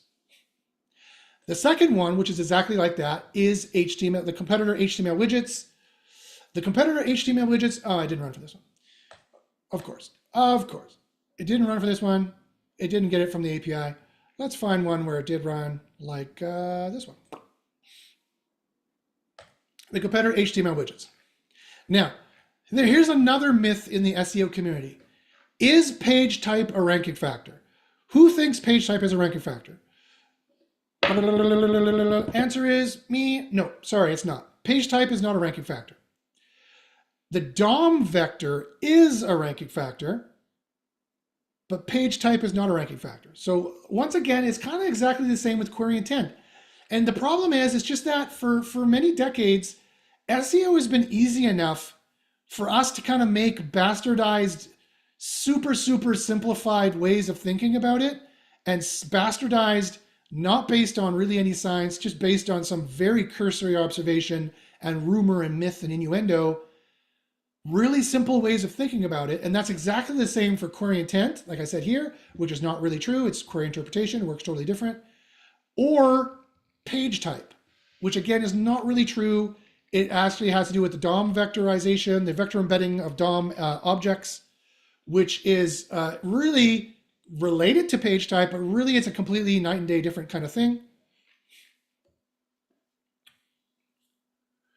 Raul says, correct me if I'm wrong, you're saying we are making a mistake including the seed keyword, let's call it that anyway, but instead the query interpretation version of the query? Yeah. Yes, if your page is focusing on this, and that means you're not covering this, then yeah, you're making a huge mistake. You're not going to rank. I guarantee to you, you're not going to rank. And if you do, it's an accident, and it's in risk. It's in jeopardy. Rolo says, love it. I'm glad you do, and I love your questions, my friend. Another gold star for you.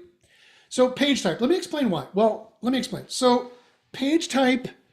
What is page type? In SEO, we think there's like what, 5 page types maximum? We think there's a blog page, and there's a pillar page, and there's a which we think is different, which they aren't. We think there's an e-commerce page. We think there's a review page, which is again another blog page that's just made a little differently. We think there's a category page, and we think those are all the pages that exist, and that's what page type is. And you need to be matching the page type of your competitors. Wrong. That's just not the way it works. That's just not the way it works. The way it actually works, based on the leaks that we have and based on the science that we've done, is this way. And it's page type, but it's on steroids. It's page type, but it's on like a million steroids with a jetpack and like a Iron Man armor suit. It's the vector embeddings of the document object model. What does that mean? What is the document object model? The DOM, or the document object model, is the object model that gets extracted and rendered by a rendering agent like Firefox or like Chrome or like the Google bot, which is a a version of Chrome that renders the page just like a browser does. And they process the JavaScript up to 4 seconds based on the last test that I saw. They render everything up to 4 seconds, and then they don't render it anymore. That's another huge major leak. That you won't necessarily hear in many other places. But that one is a hat tip to my friend Ted Kabaitis, who put me onto that one. He's the maker of Cora, which is not too bad. Obviously, I would prefer my own software, but I know Ted is a good guy. He's a good software engineer. So what they do, this rendering agent, what it does, and this is web technology 101. They render all these elements, these tags, and they make objects out of them, and they make an object hierarchy with this tag, this object is inside of this object, is inside of this object. This is the parent object, which is this parent object, which is this parent object, and it's a huge like a node structure hierarchy that you could draw. It looks like this. It's like this node with these nodes and this node and this node, and these nodes are sibling nodes, and they each have properties like this. And that's called the DOM. That's the document object model. And Gary Ilyash from Google and John Mueller and a number of other ones, the JavaScript guy who was with the pink hair, which I don't remember his name, they've all said this is how their Googlebot works. This is how they render the page, and this is how they rank pages based on the understanding of the document object model. What they didn't tell us is they're also doing vector embedding for this. What is vector embedding? Vector embedding takes the statistical relationship of this object to this object to this object and skews it, vectors it. Vector is like, like a director. What's your vector, Victor? What direction are you going? What direction is it? What's the vector? It vectors it like a line graph like this. And the ones that are ranking number 1 have X, Y, Z kind of patterns of document object model relationships. That is to say, they have like, if this, because this is here, this means that out of the 1,000 pages and tens of thousands of lines of code, this, not only this exact structure of HTML shows up more, these properties, these attributes with these values show up more. And so that is how it actually works. And that is how you need to build your page. And it ends up having this kinds of structure with ratings and reviews and tables and image galleries and this kind of text here with your organization. This is the kind of stuff that you need to follow. It needs to be on the right query interpretation. It needs to have the right kind of what we call in the system HTML widgets. And so your mind should be exploding right now, because realize what this means. This also relates to the myths in the SEO industry as to whether WordPress is a ranking factor or not, or Joomla is a ranking factor or not, or Elementor is a ranking factor or not, or this WordPress plugin or that WordPress plugin is a ranking factor or not, or Schema is a ranking factor or not that boosts you or demotes you. And the answer for that is maybe, and maybe. And why is it maybe? Because it all depends on what your competitors are doing, right? In this niche, in this query space, what kind of pages do people build that have the click age probability that they got tried and then they stuck? That is how they determine the quintessential click age probability comes into factor based on your pages and your site. You see how it all factors in? It all ties into everything. Again, as I said, it's one of the most important ones. That factors in, and they determine based on whoever's best at that is because they have these HTML widgets. And those are ostensibly the HTML widgets that users want because they clicked them, they used them, they played with them, they stopped the search, they clicked deeper into the site, they liked it, etc., etc., etc. So that's why you need to not only have the same kinds of HTML widgets, they need to look the same with the same attributes and attribute values. And so if the 1,000 pages that came back in your space has WordPress artifacts embedded in their HTML, and they probably do, or if they have ARIA, for example, you see ARIA in here a lot. These are often coming from WordPress templates and things like that. It's those little things that are ranking factors that it's not just because you have WordPress installed. Google has zero idea and zero care whether you have WordPress installed. They do not promote that'd be illegal, right? They cannot and do not promote this CMS or that CMS over another one.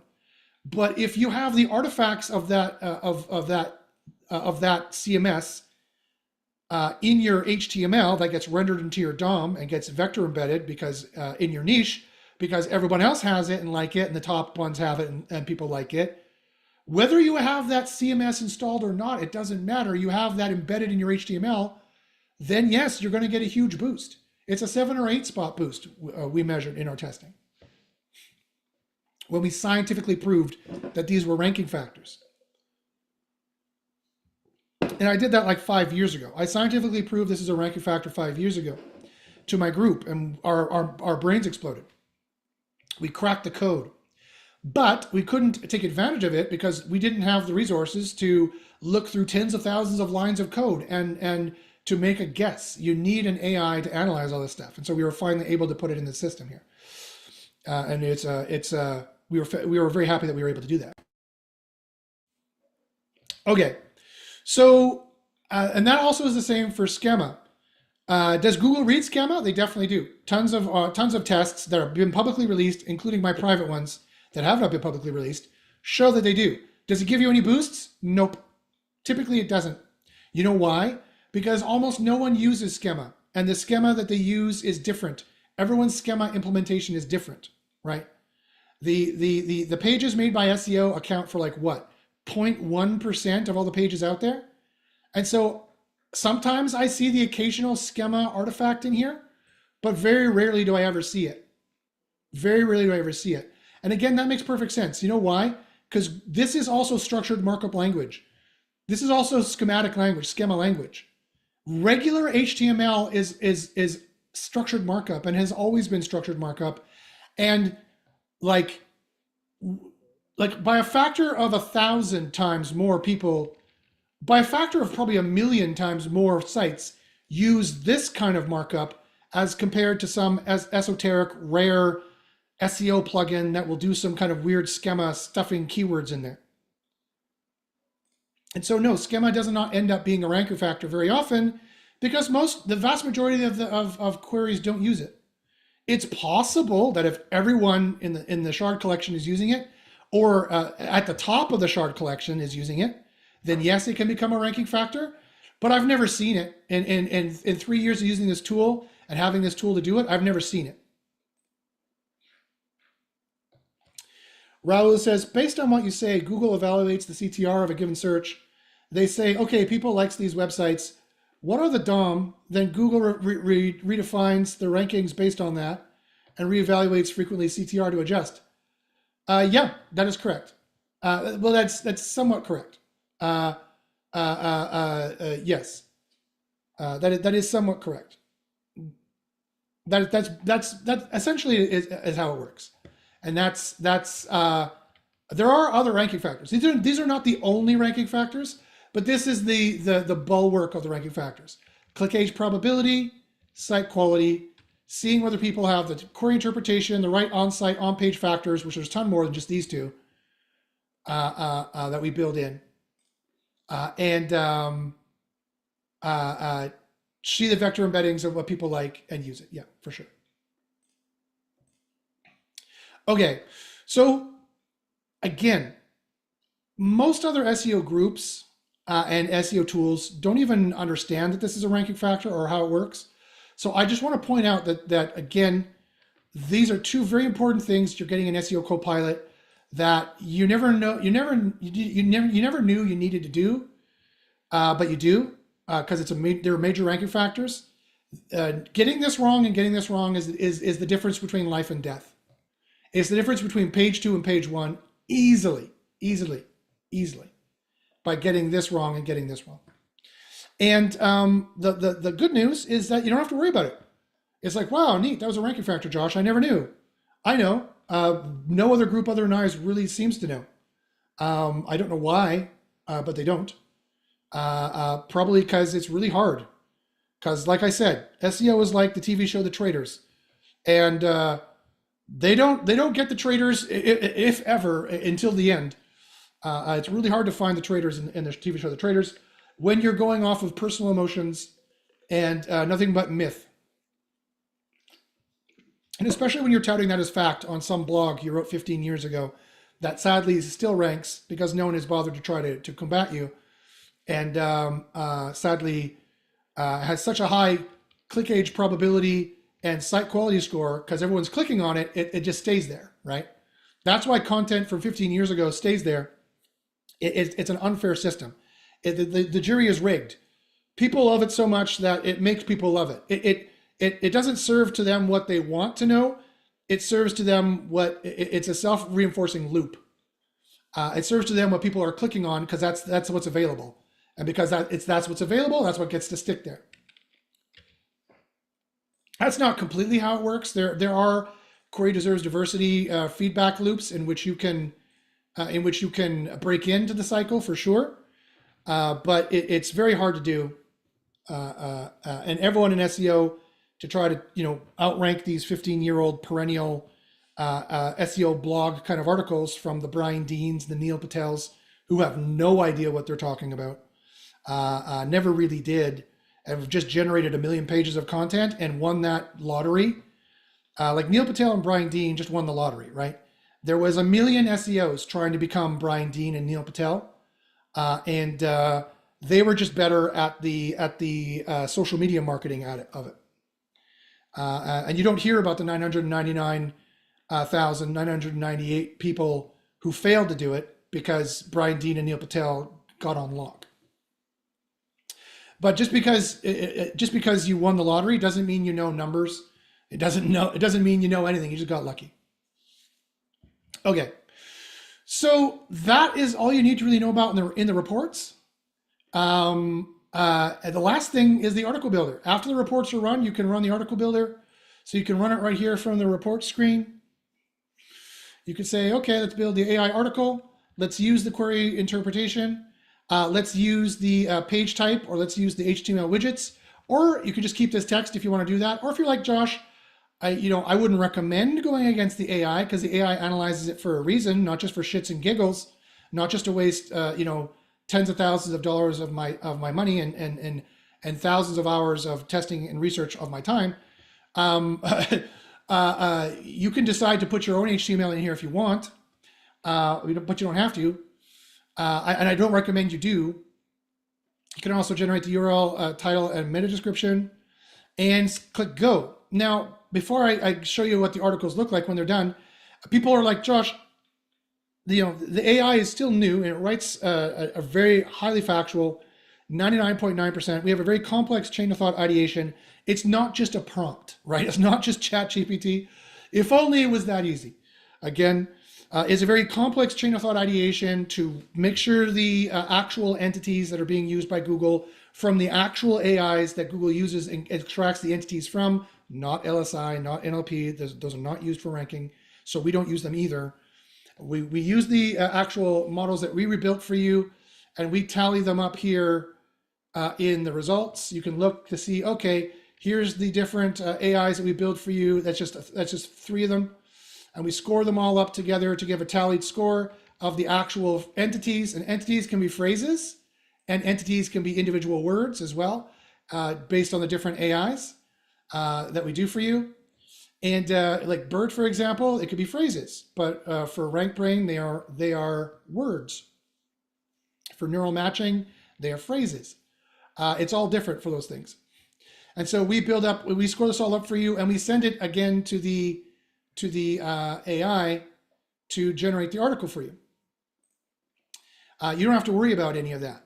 We stuff in all the keywords, of which there's like 1,000 keywords you need to stuff in. There's no human way to do it. That's another reason why we built the AI. The AI needs to know the exact keywords to stuff in, which is a model that no one else really has cracked. And no human could remember to stuff in 1,000 different words. It's not just stuffing in your EMQ in the title and the H1 and you're done. I'm sorry to say, guys, that is outdated information that is going to get you penalized. Google has anti-SEO algorithms that they started years ago. Matt Cutts told me to my face years ago, and he's the main guy who used to run Google search, that they're building anti-SEO algorithms, and that they will be looking for SEOs and standard things SEOs do.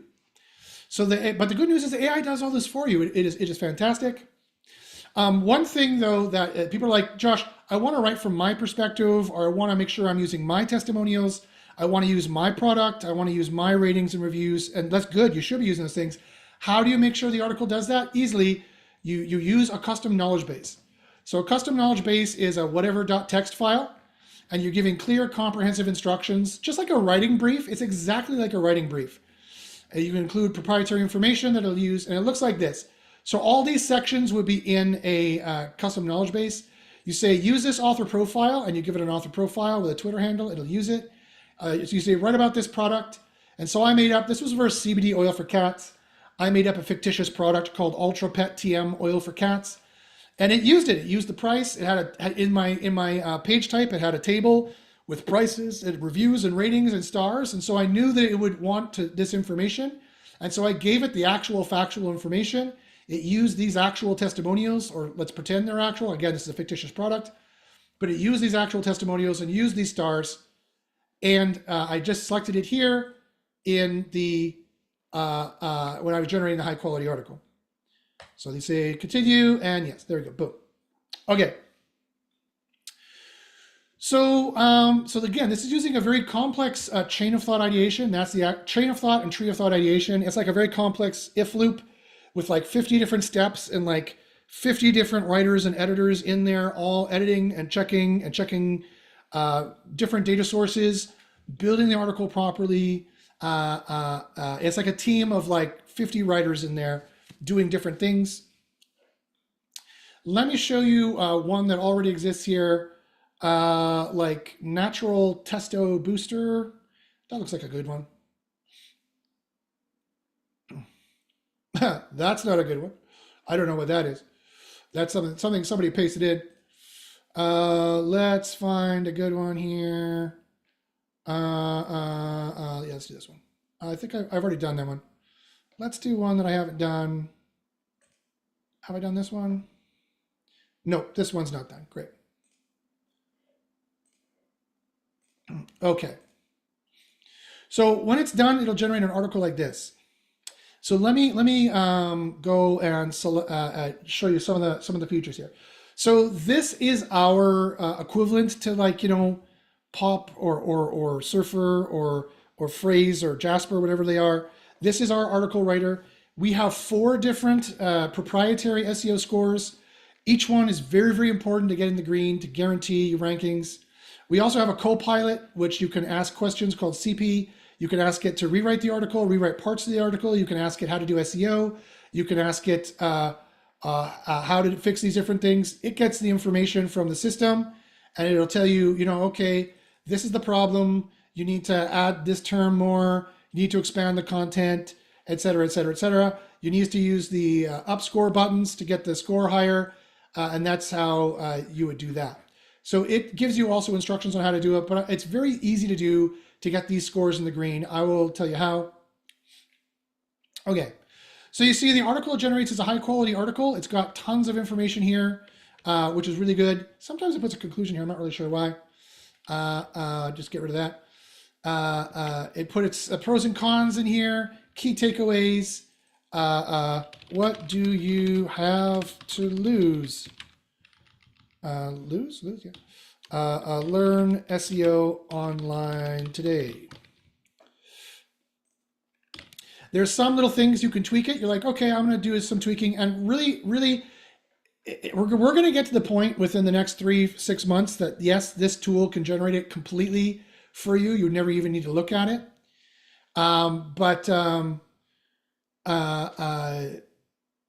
Right now, I would still go in. It depends if you're doing surgical SEO. If you're taking your time and you're really trying to do the best kind of page, you'd spend an hour on it. Instead of 100 hours to do surgical SEO, we've brought that down to 1 hour for a page. Instead of like 20 hours for like a mid-level page where you're kind of doing a half good job, but you're going really quickly, we call that targeted carpet bombing. We're dropping 10 pages at a time, but we're targeting in them and we're getting them in the right area. It's much better than the old Black Hat spray and pray, where we're just cranking out 1,000 pages a month and just seeing what sticks. That's a definite way to get demoted. So don't do that. But carpet bombing is perfectly fine. We do that all the time. That's how I built this, was carpet bombing. We would do like 10, 20 pages at a time and build them up easily. There's no such thing as content velocity penalty. There's no such thing. In fact, there's a content velocity boost if and only if it's high quality content. That's another thing that we learned. That's another thing you'll never hear anywhere else. that we learned from the API documentation here. Okay, but in order to make sure it's the AI does 99% of the work for you anyway. However, to make sure that you're guaranteed to have high quality content, to guarantee that you're the right answer, that you have the right meaning, that you have the right keywords, the right entities mentioned in the right ratio in the right places, and to guarantee that you are not spammy and you're skipping all the spam algorithms. Remember I showed you there's like 200 of them, and that you have the HEAT, or which is partly a Google acronym. It's the EAT. It's to make sure that you have words in here showing you're talking about it like in the way that someone's experienced would talk about it. You're showing the expertise by using expertise words. You're talking about it with authority by using authoritative lingo. Therefore, you're going to get the T, the trust, the click age probability, right? That's the trust you need to get. To make sure that you are statistically in line with everybody in SEO, you need to be in the green. These scores are compared to tens of thousands of other pages have been built. There's a standard mathematical formula in science that I learned doing my PhD that they use, and you can imagine, that they use to make sure that do you ever hear this? That it's a valid statistical study, that the study is valid. That means that there's a standard mathematical formula to prove that you've exceeded, your sample size has exceeded what is required for statistical validity. And I've cranked out that formula, and I can tell you, we blow that sample size out of the water. We've compared this to tens of thousands of pages, and we know with a high degree level of certainty, some more than others, and I'll get to that in a second, for these 4 scores, that you need to be in the green. If you are not in the green, you are going to get hammered. You're going to get hammered. And the further out of the green you are, the worse you're going to rank. Now again, because of the relationship between click age probability and site quality, you have some forgiveness from Google. You can have terrible scores on a site that the site quality is so high. You guys ever notice this? Like some sites never seem to get hit, and they're like, why aren't they getting hit? They do get hit eventually, unless they fix it, because the site quality is keeping them afloat. Their reputation is keeping them afloat, even though they're doing dirty dealings behind the scenes, right? Their site quality is keeping them afloat, even though pages are got red scores. This page has 3 green scores. It would probably do fairly well, but I happen to know from scientifically testing this thoroughly for the last 12 years, this is the most important score there is, the Google Semantic Score. It is the relevance of all your entities and how you're scored compared to your competitors, and how many times you mention these of the most important entities and where you're mentioning them. This score correlates with rankings the absolute most. So my AI is pretty good. It gets at least 2, maybe 3 of these scores in the green. You just need to fix the one of them. In fixing this one, we're going to break all the rest because I need to add a whole bunch of content. And you can see it here in the word count. The average word count is 1,500. I'm low. Does that mean I need to match the word count? No, I don't need to match the word count. But it just so happens that I just have said way less words. I've said half the words they've said, and I have about half the semantic score than they do. And so that makes sense. That tracks, right? And so what I need to do is add entity mentions in the page. So that is the most important score, and you definitely need to be in the green for that one. Let me tell you what the second, so now we're into the final part of the course that people ask, Josh, how do you get all the scores in the green? How you get this score in the green is we're going to use the up score button, and we're going to add content basically, but we're going to do that in a second. And this is definitely, if you have to make the decision, Josh, I don't want to spend the 20 minutes to do this. I want to do this in 2 minutes. Fine. Which score should I fix and then leave the rest? You should fix the semantic score first. And the other one you should fix is the spam score and the predictability length. Because the spam score very highly correlates with rankings, especially with all the spam algorithms that Google's been releasing lately. And the average predictability length. What does the average predictability length stand for? The average predictability length is the average number of words you have in a row, the length of words you have in a row that are the exact kind of boring words that people would choose in low quality writing, which includes AI writing, like the kind of bargain basement. you just went to a free tool or you just went to Chat GPT and you said, hey, write me an article on SEO optimization course, and the shit it will print out, and it will print out shit. The shit it will print out would have like 5 words in a row, 6 words in a row that are so like just the business prosaic, basic kind of boring writing, that the kind of stuff that it's been fed on and that Google can recognize as AI content and as low quality content in a second. That's the kind of content that people are getting hammered for lately.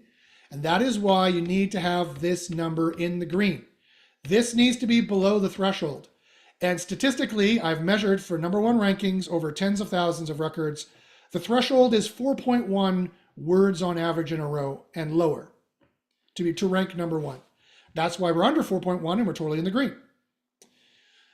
Equally as important statistically to this score is the spam scores. And not only the spam score for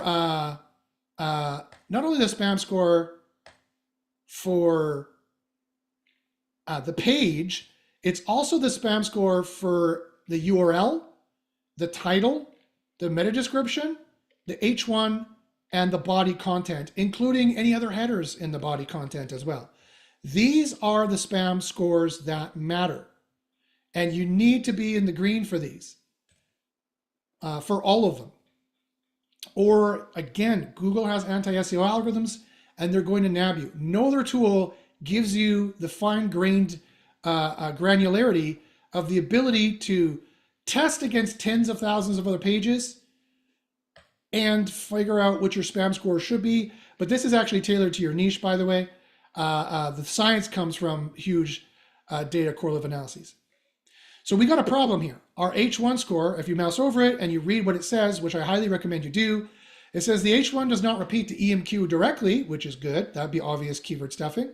It conveys the idea of an SEO optimization course by mentioning search engine optimization, which relates well to the EMQ. However, the term essential courses is somewhat vague and does not specify that it is a course specifically focused on optimization.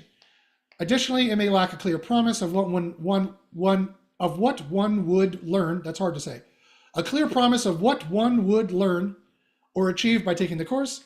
Overall, while it is well structured and follows the title case grammar rules, which you do, which is a ranking factor, by the way, another leak you'd never hear anywhere else. Title case matters in places where title case should be used. It is a ranking factor alone, not a very powerful one. It's like 1 spot, 2 spots. All other things being equal. The lack of specificity regarding the core focus on optimization slightly diminishes effectiveness. The competitors here are 50%, you're 50%. You definitely should be fixing that. You can keep generating an H1 to see if you get a better H1, or you can write it yourself, or you can say, hey, here is the H1. You could say, hey, you can go to CP here and say, this is the complaint for my H1. Here it is. You can take the H1, write me an H1 that is on the topic, but does not stuff any SEO keywords as mentioned in the spam report. You could do that as well, and CP can write it for you. It can sometimes do a pretty good job of doing that. And so the spam score and the predictability length are the second most important ones. The last one, which is, here we go, Master the Art of Search and Optimization with our comprehensive course. That could be pretty good. Let's see. Boom. SEO optimization course. Let's do optimization with our comprehensive course. Join today. Could try something like that, rerun it. It can be very picky, but it's important. It's important to read what it says and what it tells you as to why it doesn't like it and what it thinks you need to fix and change. Join today. It didn't like join today. Okay, so get rid of that. Rerun it again. And then the last one is the heat score. The heat score is very important. The heat score is also uses the helpful AI. So the helpful AI, and again, the experience, expertise, authority, and trust. It is an AI that is trained. We've trained your own model for you based on exactly what Google has used to train the model. Google has used these exact questions that come from Google. Does the content provide insightful analysis? This is how they used to inform the query, the quality reviewers. Remember the quality reviewers that are humans that Google used to employ? These are the exact questions that they would use in some of their manuals. Does the content provide insightful analysis and interesting information beyond the obvious? This is exactly what Google has used to train their AI. And so we give you a score as well. See, it got better. Now it's 30%. This is the exact, it's under the competitors anyway. This is the exact questions that Google used. This does correlate with rankings pretty strongly as well. So these are the 4 scores. So we give you more SEO granularity. We give you more SEO control over the actual SEO of your page. For professional SEO done very easily, we give you what it is you need. These 4 scores, and when they're all in the green, they strongly statistically correlate with #1 rankings. So that means your on-page will be perfect. Your on-page will be as good as it gets. Now it just is your on-site factors which matter, your internal linking, how you're doing that. There's a very special way you need to do that for sure. Email me and ask me those questions. I'd love to help you out. And wait to the end. I have a gift to get you into SEO University, to get you the information of how to do that. Plus thousands of hours of other new courses you have never seen anywhere else.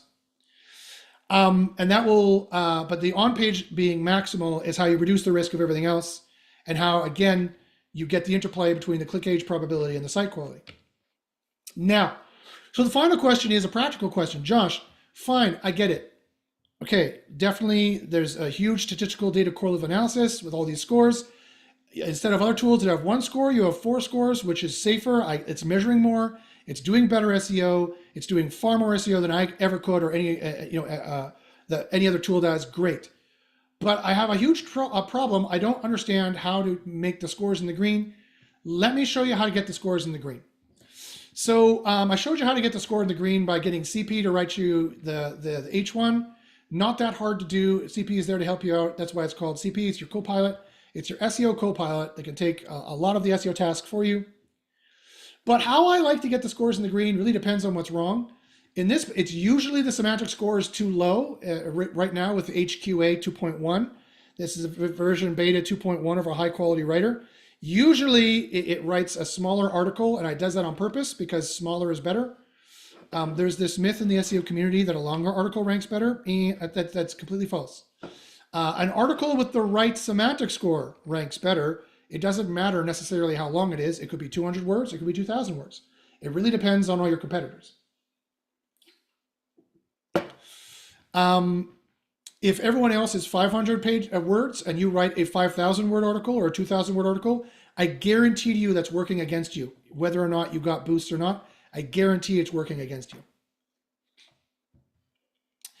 Okay, great. Well, then how do we change these scores? Well, it's pretty easy. It was what CP told you before. I'm going to use, you need to bulk up and then cut is what you need to do. And I'm going to bulk up these scores and maybe even this score, and then I'm going to cut the scores by reducing afterwards. And I'm going to do that by using the up score button, and I'm going to use the down score button.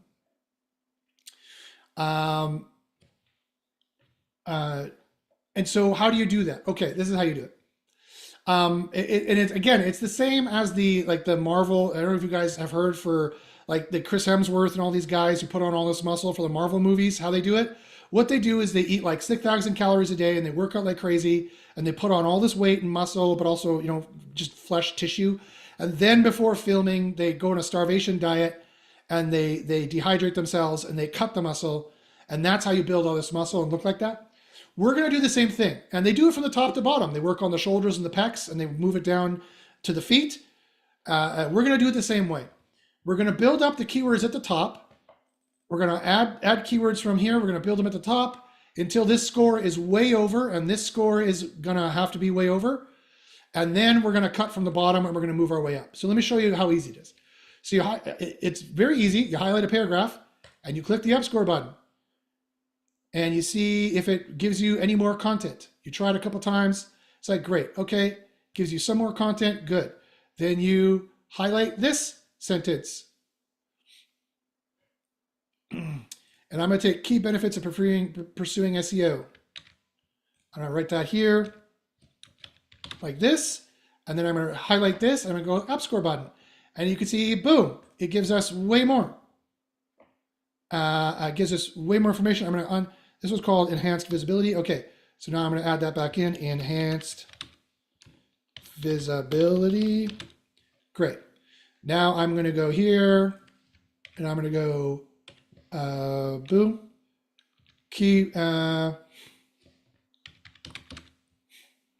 going to highlight this, take this, highlight this, upscore. I don't need to write a damn thing anymore. Boom. And then I'm going to paste this here. Boom. Informed decision making. Now we're adding more content. Again, I'm going to go here. I'm going to try that. No, I'm going to go key benefits to studying SEO, competitive advantage. Do this and doing the upscore button. The upscore button is a complex AI that looks at all the entities, sees how many times you've mentioned them, and adds more content for you. And last but not least, key benefits for learning SEO dash practical skills. So you don't ever have to write anything again. You just use the upscore button, replace, then put that back there if that's how you want to do it. Boom. Already we've added 10 points of this max score. You'll also notice the predictability will go up. That's why it's called the upscore button. It breaks all these scores go higher, including this score, which is good, this score, which is not great, and this score, which is good.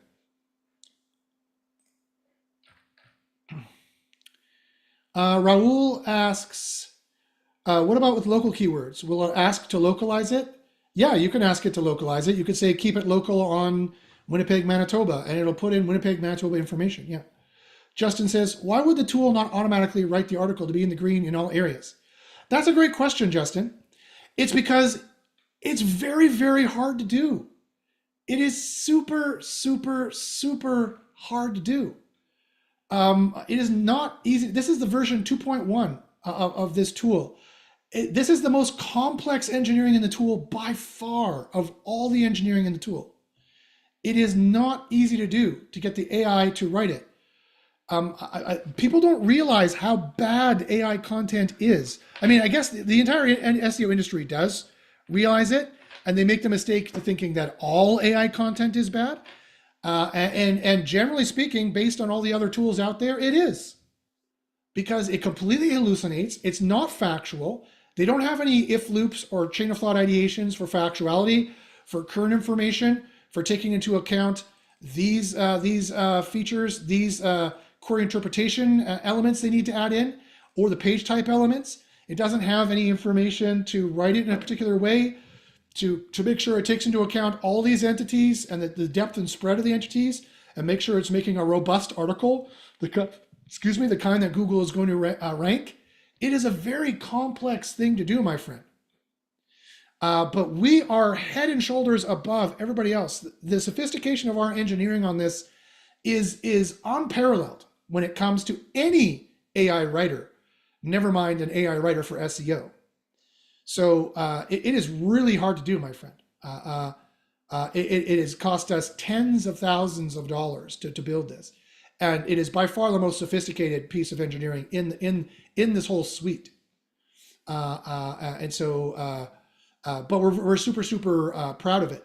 And we're super, super proud that in our ability to do this, we've gotten to the point that we are in striking distance to be able to do that. We've taken down 20 hours of SEO and put it to 20 minutes. We are in striking difference to bring it down to 20 seconds. That you just give a cursory glance of your eyes, maybe change one word here or there, and copy and paste into WordPress and go. That is an amazing, amazing feat.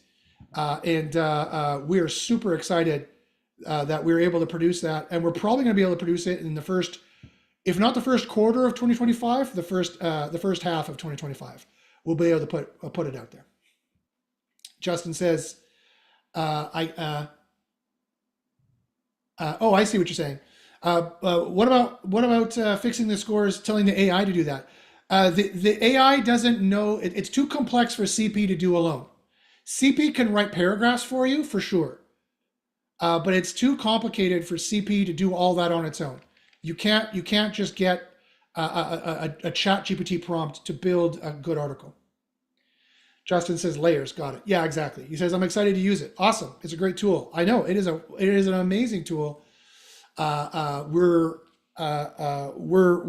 doing really well with it. And we're super excited and proud to present it to you. Okay. So this is the easiest way to do it. So here's another pro tip. Look, you can copy this. You can put that in here. Oops, not that way. Paste that here in here to wash out the content. Boom.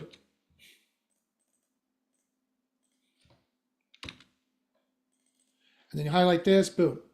And it's going to say, it's going to give you much more information on that. Let's take this. Boom, let's put that in there. Control A, Control X. Paste this in here. Focuses on link building. That's too bad. No, I want more. Yeah, got some more there. Good. Let's take this. Put that in here. Boom. Control A, Control X.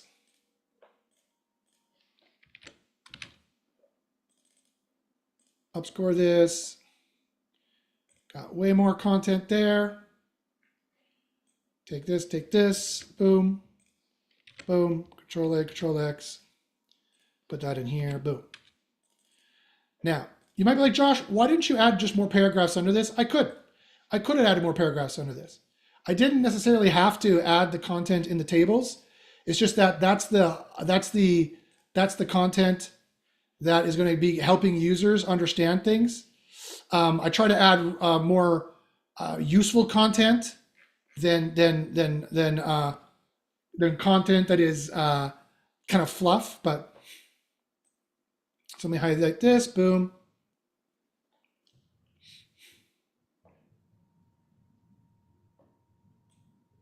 Okay, boom, let's take this. Boom. So that adds that. Let's take this, boom. Boom, boom, boom. Boom, boom, boom, boom. Boom, boom, boom, boom. There we go, put that there. Highlight this. Consider your learning style. Upvote this. So remember when we actually had to type this stuff in? I don't know about you, but I like this much more, not having to type it in. WYSIWYG editor is annoying.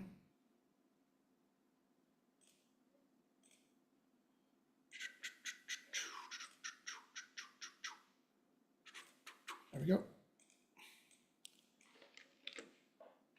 Boom, boom, boom, boom.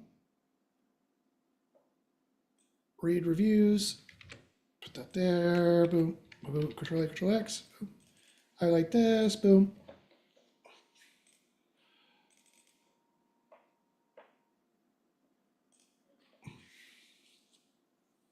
There we go. Much better. So this is a bit better. Let's take this.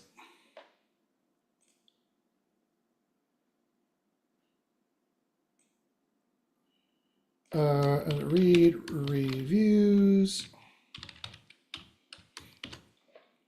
And now we have some markup in there.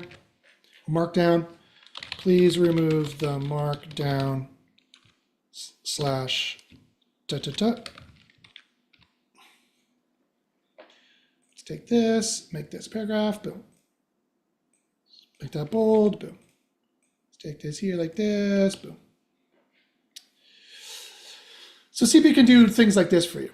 They can pop that out, no problem. Boom. Take this like this, boom, boom, boom.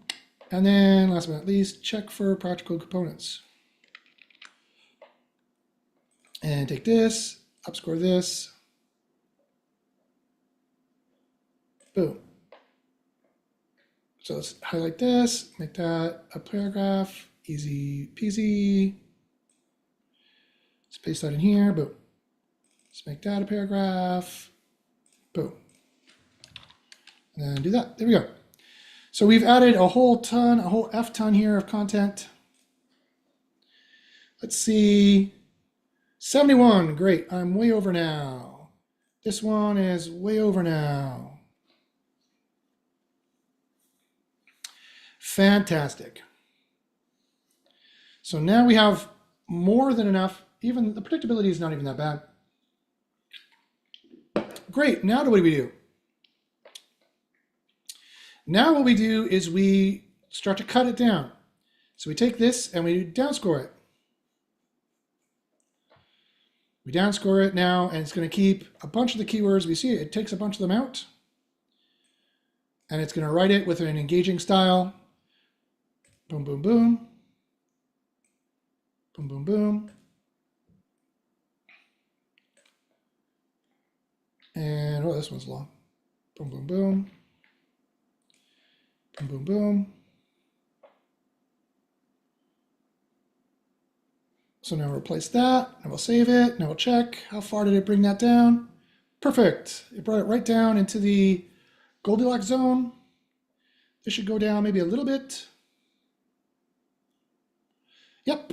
Now this is almost in the Goldilocks zone. It's only 0.06 off. If you're only that, remember I said 4.13, 4.11 to 4.13 correlates with #1 rankings. This is very, very close to that. I would leave it at this point. I'd be like, good enough. Now let's run the spam score. Make sure we didn't stuff in too much spammy keywords. We didn't do too much SEO stuffing when we did this. See if the body's going to complain. And I'll show you how to fix that. Oh, it doesn't like the H1. It's like, I'm not sure about the H1. Let's see here. Boom. Is that the H1? Yeah, the body here. Let's run the body content.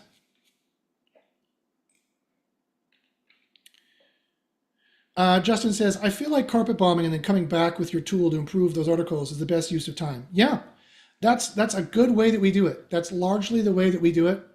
It really depends on how tough the keyword is. But if you're building on the easiest keywords and you do carpet bombing, you're going to get a targeted carpet bombing. You're going to get, out of 10 pages, 6 or 7 are going to rank. And then you come back and you tweak the last 3 or 4 that are not doing well. Justin says, on existing URLs, do I need to copy HTML and add it here?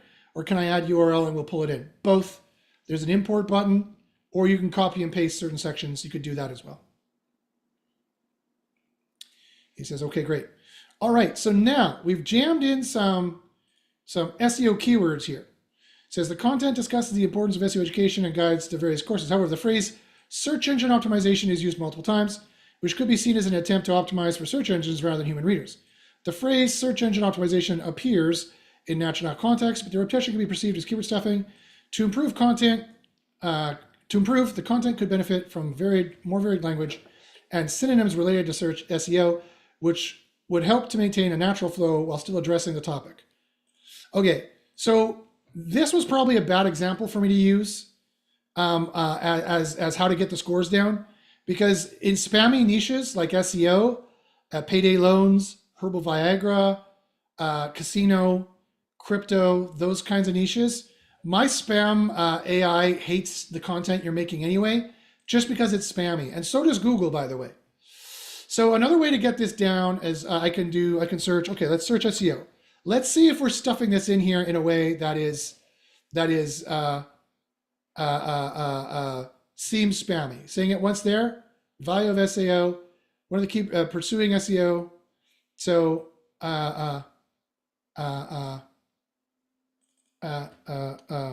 search engine optimization.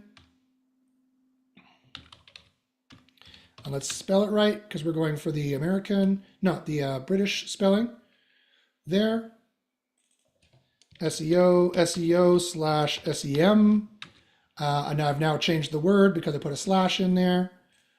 By mastering these techniques, we know what we're talking about. What are the key benefits? Now I could copy and paste this and give it to CP and say, here's a whole section, remove the remove the SEO keyword stuffing from it. Let's just get rid of this sentence. Boom, through hands-on experience. Recommended courses for SEO mastery. Here we get this. So this is saying it 3 times in here. Let's just remove this part here. This certification. Organic search. Yep, you're right. Thank you. I can also ask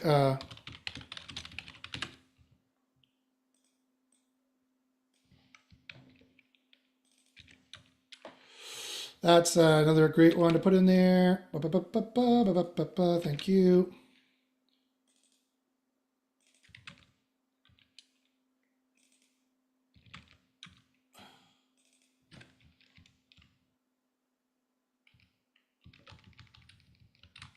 Let's just get rid of this. Boom, boom, boom, boom.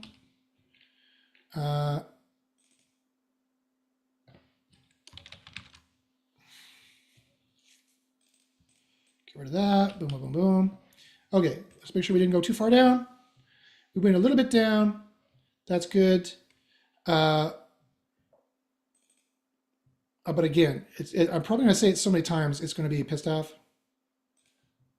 Let's get rid of that sentence. Organic search. Let's see here, entities. Which ones are the better ones?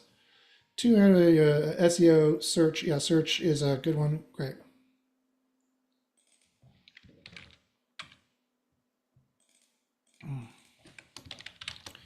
SEM. Get rid of the sentence.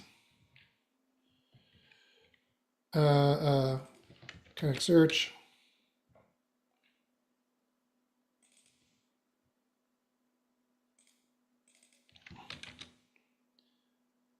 Your ranking capabilities. Great. Okay, so that probably is going to help a little bit in terms of the spam score. That I've pulled it out a little bit. Again, it's probably going to be on the higher side because SEO is considered just considered spammy. It's like the redheaded stepchild. Yeah, it's like you've said it more now, right? I can also get rid of this and rerun this because we know the H1 is okay. It's not perfect. It had a 30% spam score. 0 is better. But again, that's probably low enough. Nope, it's not there. Redo. Redo it. Redo it. Sometimes it gets confused. You can rerun it if it's confused. You can run it multiple times and see what it gives you. There is no H1. But what it's doing for the body now, yeah, the body's fine. Yeah, now that I've removed the H1, it's like, okay, no problem. So now I can put it back, and there you go. So that's a pro tip. Sometimes with the aggressiveness of the H1 and the aggressiveness of the content, it has a problem. So you just remove the H1 and let it focus on the body, and it should be fine. Raul asks, in a FAQ, the spam score is normal to be high, right?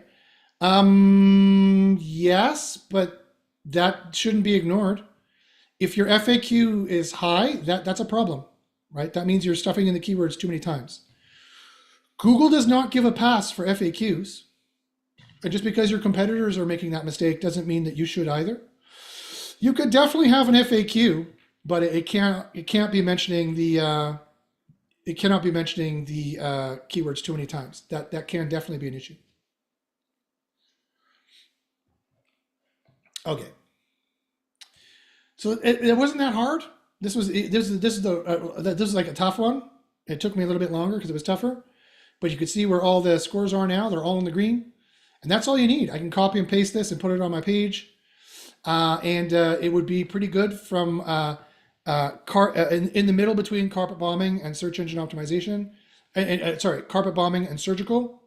There are a bunch of other ranking factors I could put in here, like images and things like that, but they're not required. You could just do carpet bombing with this and you should do pretty good.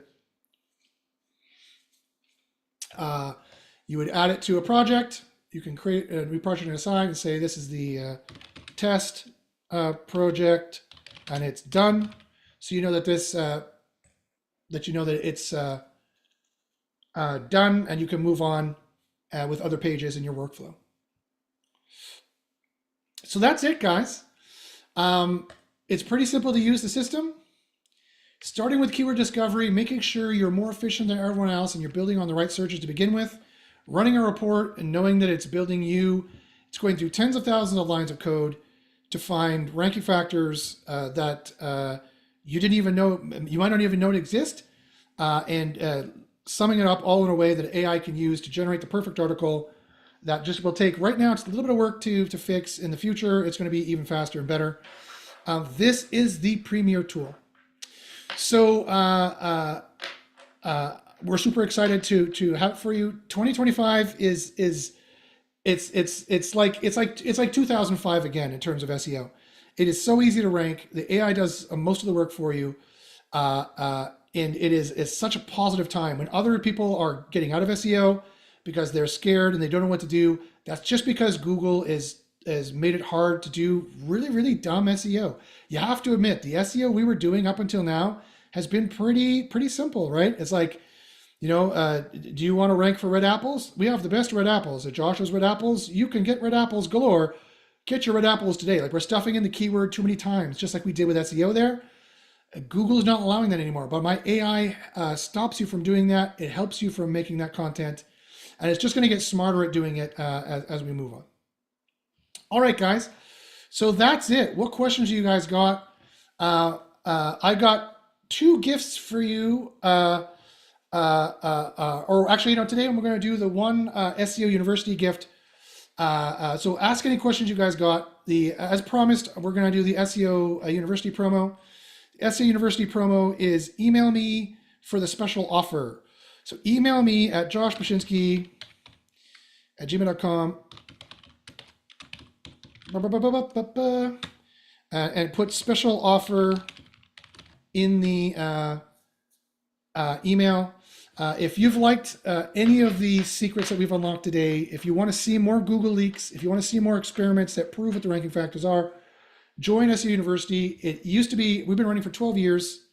And as I mentioned, every year we have wins. Let me show you here. Every year we have wins. If you want more leaks like this, and you want to get wins like these kinds of wins that these guys are getting here,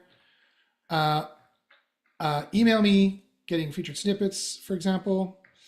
Email me and ask for the special offer. It used to be $500 to join our group 12 months ago. I'm happy to offer an introductory price for new people at only $44 a month. For $44 a month, you can get access to our Discord community, which is a vibrant community with a ton of professionals who can help you out. It's a very helpful group. And as I said, we're very experienced in SEO. Email me with special offer in the email, and I can get you in for $44 a month. And people have emailed me and they've said that, Josh, wow, your course is amazing. It's not all the old courses that have been warmed up from someone else's course telling us how to do a PBN from 15 years ago. That's right, it's not. It's all new content that you've never seen anywhere else. And as I promised, also ask me anything, guys. Now's the time to ask me anything. Ask me any SEO questions, and I will tell you any answer. There's no SEO question I cannot answer. So that also includes the tube views. If you guys have any questions, please ask me there as well. I'll give you guys, I know that it's about a 5 or 20-second delay. I'll give you guys a couple seconds. Ask me anything. What would you want to know? It's here in the chat, Ira. That's my brother's name. My brother's name is Ira. Hi, Ira. There's my email address. It's JOSH, B as in Bob, ACH, Y as in YouTube, N as in Nancy, SKI@gmail.com. And just ask for special offer, and we'll get you into SEO University. SEO Copilot as well already has some very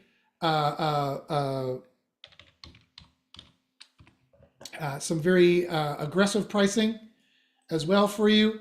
For as low as $24 a month, you can get in on the free tool. All of my coupons for SEO Copilot have been used up. Sorry, I was offering them last year, and I said they would go away, and now they have. These pricings are very, very, very lucrative. But the other offer I have for you, the other gift I have for you right now is that you could try for free for 14 days, no credit card required. And also we have unlimited credits right now. Unlimited pages. You can build unlimited reports and unlimited pages for a very short time. That's going to be going on maybe for another week or two. So go ahead, get in for free, build tons of pages. Guys, use the system. Build tons of pages and see how well it can do for your SEO and see the ranking boosts. I have another guy here who just used it. And he tried a site. He got in the Goldilocks for all 4 and it bumped to page 1. I have a million of examples like this. So definitely we have the wins. In SEO University, we have the goods for you. We know the leaks. And we also have SEO Copilot, which is the tool we use to do the on-page, saving you, again, thousands of dollars, hundreds of hours. It really is revolutionary. It's an exciting time to be alive. It's a very exciting time to be alive, and it's a very exciting time to be doing SEO for sure. All right, let's see what kind of questions you guys got here. Justin asks, have you seen link vector for internal linking? Nope. Nope, never heard of it. What is it? Let me see. Let me search it. This thing? Yeah. There is no such thing as a Google improved linking strategy, so that's a lie. Buying links is by definition black hat. So this is the first lie. There's no such thing. Ask John Mueller, ask any Google employee. Justin says he likes it. Oh, great, okay. Well, stop wasting your money on backlinks. Google hates it. Yes, I can confirm this will happen. That's for sure.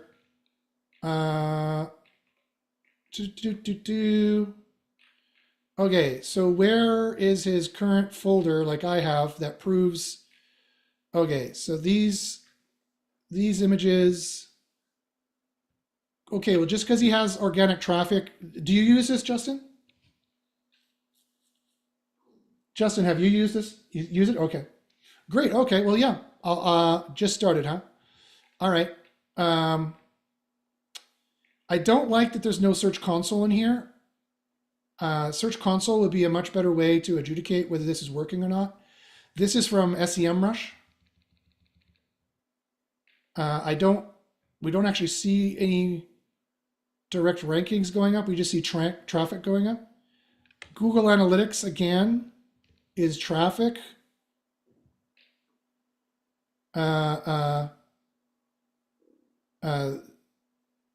So again, I'm a little concerned there.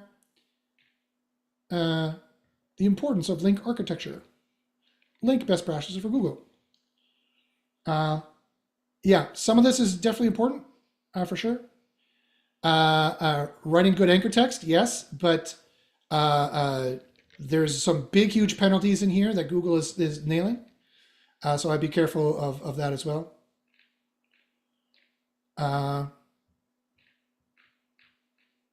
Yeah, we have ways of doing internal linking. I'm glad if you're using it. I'm not gonna call it out. But I see some things that make me concerned. But hey, I'd have to check it out. So that would be interesting. It depends on what he's doing here. That would be very, very, very interesting. What other questions you guys have? G-Plan says, on existing URLs, I get poor spam scores due to not having EMQ in them. Everything else is good. Is it a problem since they already rank well? Well, what do you mean by well? Are they ranking number 1? If they're ranking number 1, then don't touch it. You have Google inertia, right? That's, again, the interplay here between many different factors, but not the least of which is the site quality and the click age probability. But if you're not number 1, then yes, it could be a factor. 7 and 10, yeah. So you're ranking on page 1. That's great. That's not nothing. I'm not shitting on that. That's great. That's fantastic. Ranking 71, position 7 to 10. But yes, that's part of the reason why you're not ranking number one.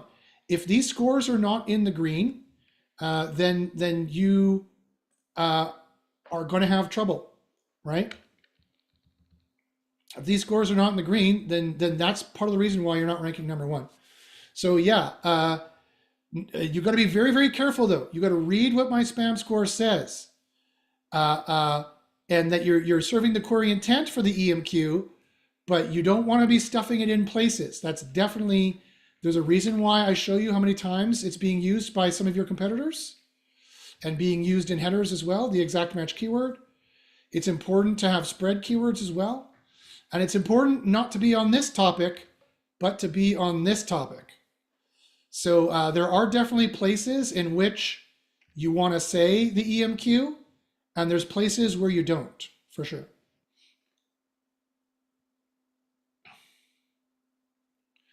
Raul says, it's been said to avoid frequently AI used words. Is that a myth? Oh yeah, that's totally a myth, Raul. AI is just a tool, right? There's no reason why a human couldn't have written this, and there's no reason why a human couldn't have written this, and couldn't have written this, and couldn't have written this, and all these areas it takes hours to do by hand, and a human couldn't have written this. There's all these reasons why a human could have done this. See how the page built here? See how it put in just information for this is the information you would need to fill in with actual custom knowledge base. The AI is using places for you for that.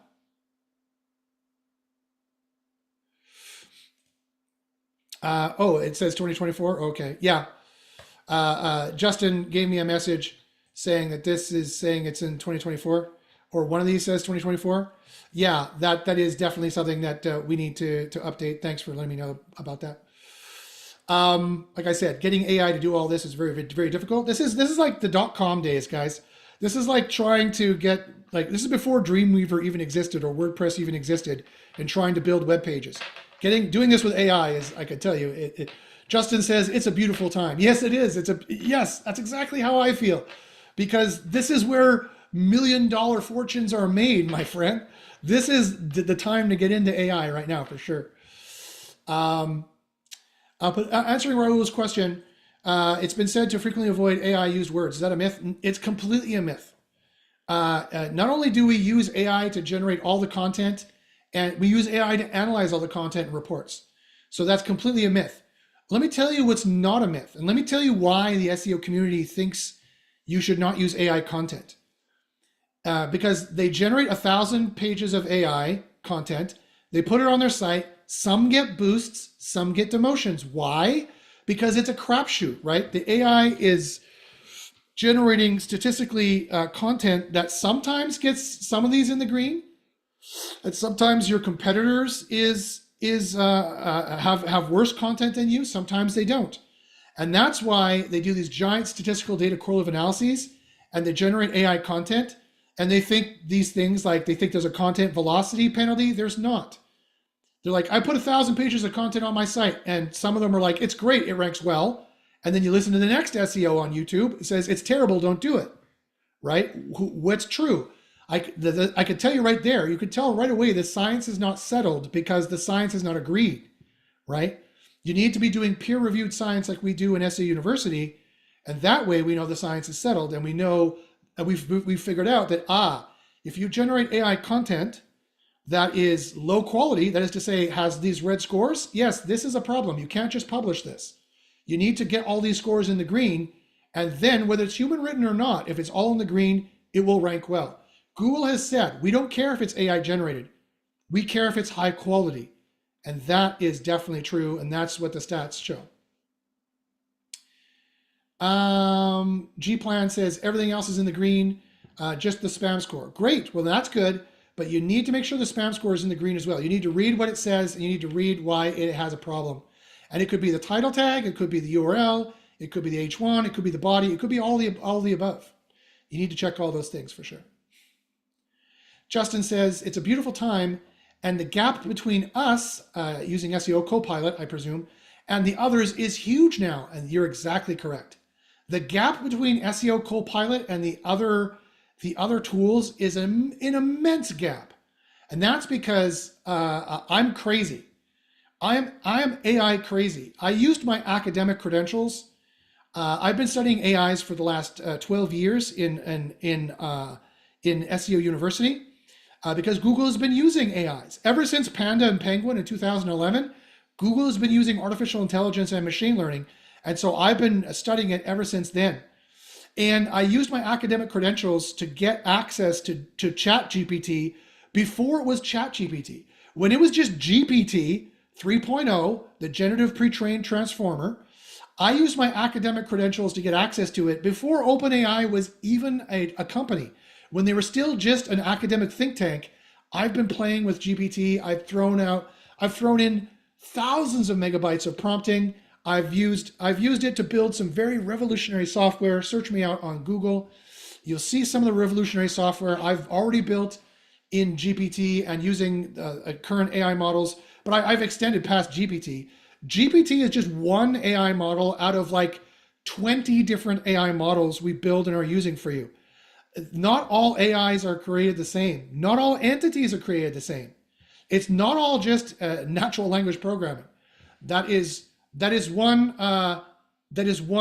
branch of AIs, which multiple different kind of AIs in them that we build for you. And so yeah, the gap between us is huge. It's an SEO. Oh, I see. It's somebody else's website. Yeah. SEOcopilotai.com is our website. Sadly, there was someone else whom. So there's an SEO guy in Britain who uses that name. I'm still waiting to make enough money.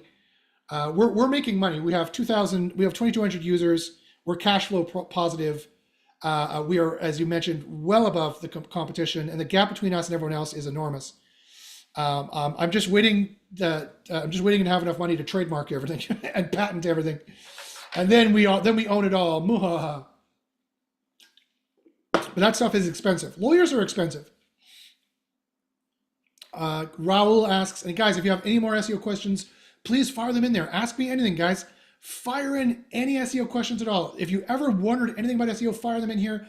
Both people listening in YouTube, people in the description later on who watch this video later on, and people in the live Zoom call. If you want to ask me a private question, just direct message to me here as well. I can answer it as well in the Zoom call. Let me know if it's private. Raul asks, have you tried SEO Copilot with sales pages? Of course. Every page is a sales page. That's another thing that I think is revolutionary that people are not realizing. Every page is a sales page. Remember these queries here that I built for my client? All these pages here are sales pages. These are all pages where they're trying to make sales. And we build for them. We don't care where in the sales funnel it is. Remember the sales funnel? It's this V thing, and these are informational pages here. These are informational transactional pages here. And these are transactional pages here. We build on all levels of the sales funnel. We don't even care about the sales funnel anymore. All we care about here, as I mentioned, the most important thing for you to remember is what is the final return on investment. Which one makes the most money and is the easiest to rank for? We build on these first and foremost.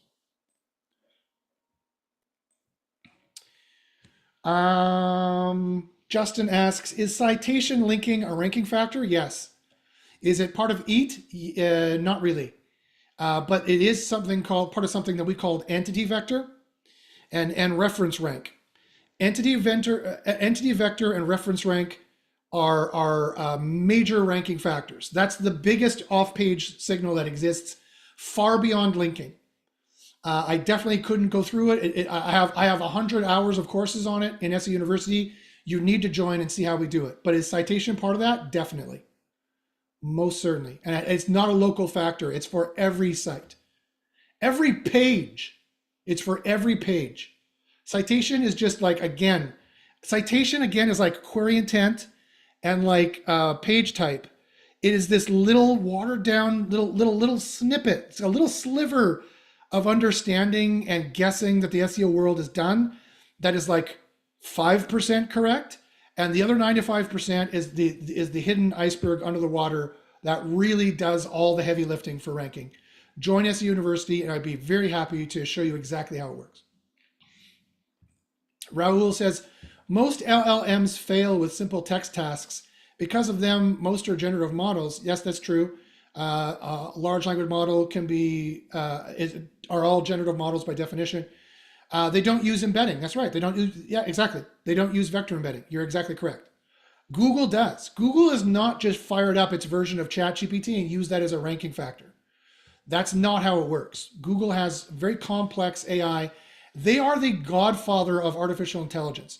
They invented all of these AIs that everyone is using, including the latest darling that they open sourced and other companies took and now are eating Google's lunch. Don't count Google out yet, by the way. Everyone's like, oh, is Google going to exist in 5 or 10 years? Yes, they will exist in 5 or 10 years. They invented these AI technologies. They are head and shoulders far above everyone else in their implementation of them and their understanding of them. They invented the technology. It's just that they're a slow-moving Leviathan, and they haven't gotten around to polishing it off the way that ChatGPT has.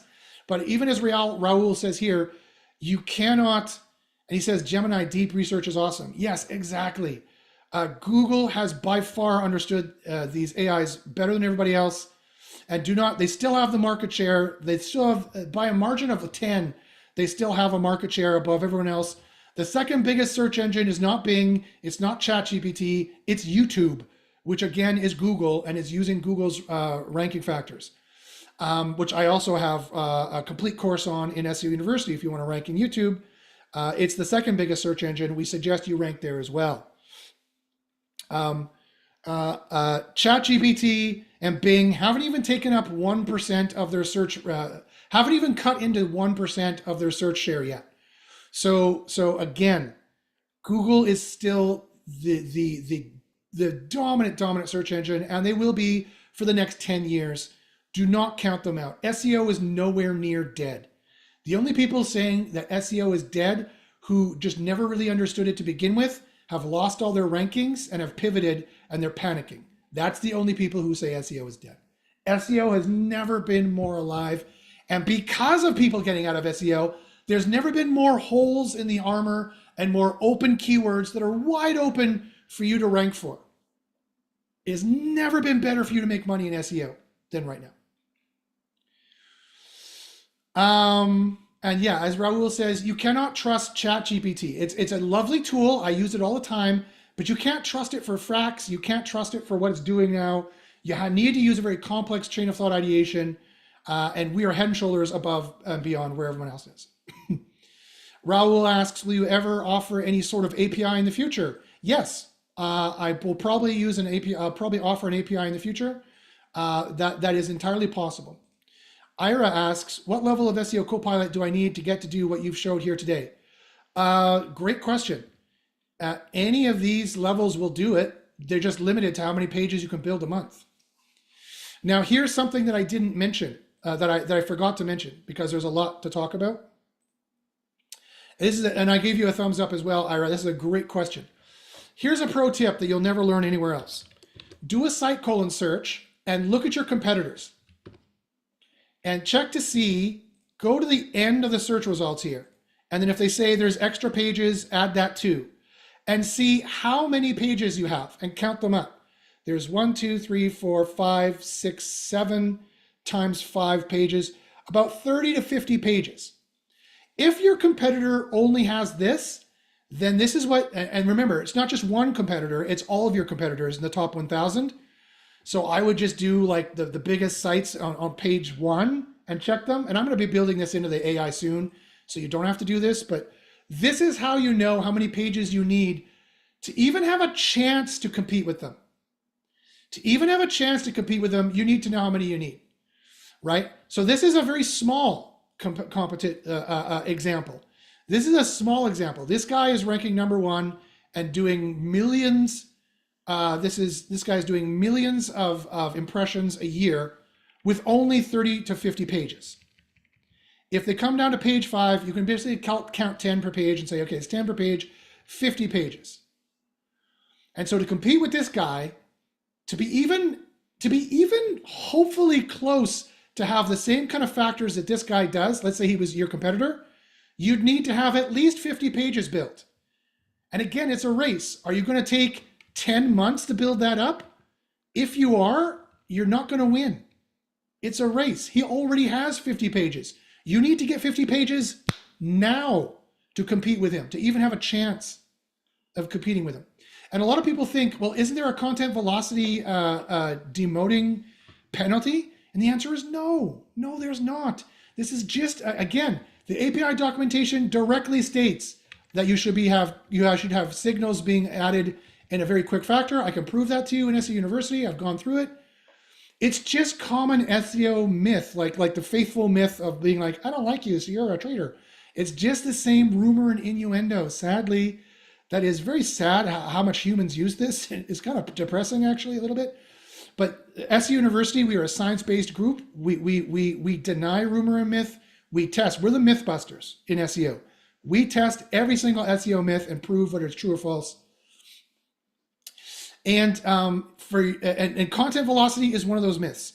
It's just because a bunch of white hats added 10,000 pages from some crappy pages from some crappy AI that doesn't do a good job, and they're not in the green, and so all the pages ranked badly. And what they did is they ruined their click age probability. The click age probability, the likelihood that people would like these thin content spammy pages they built, plummeted their click age probability. So they plummeted their how many times they're going to be tried. Their rankings started fluctuating. Their rankings started to do this when before they were like this.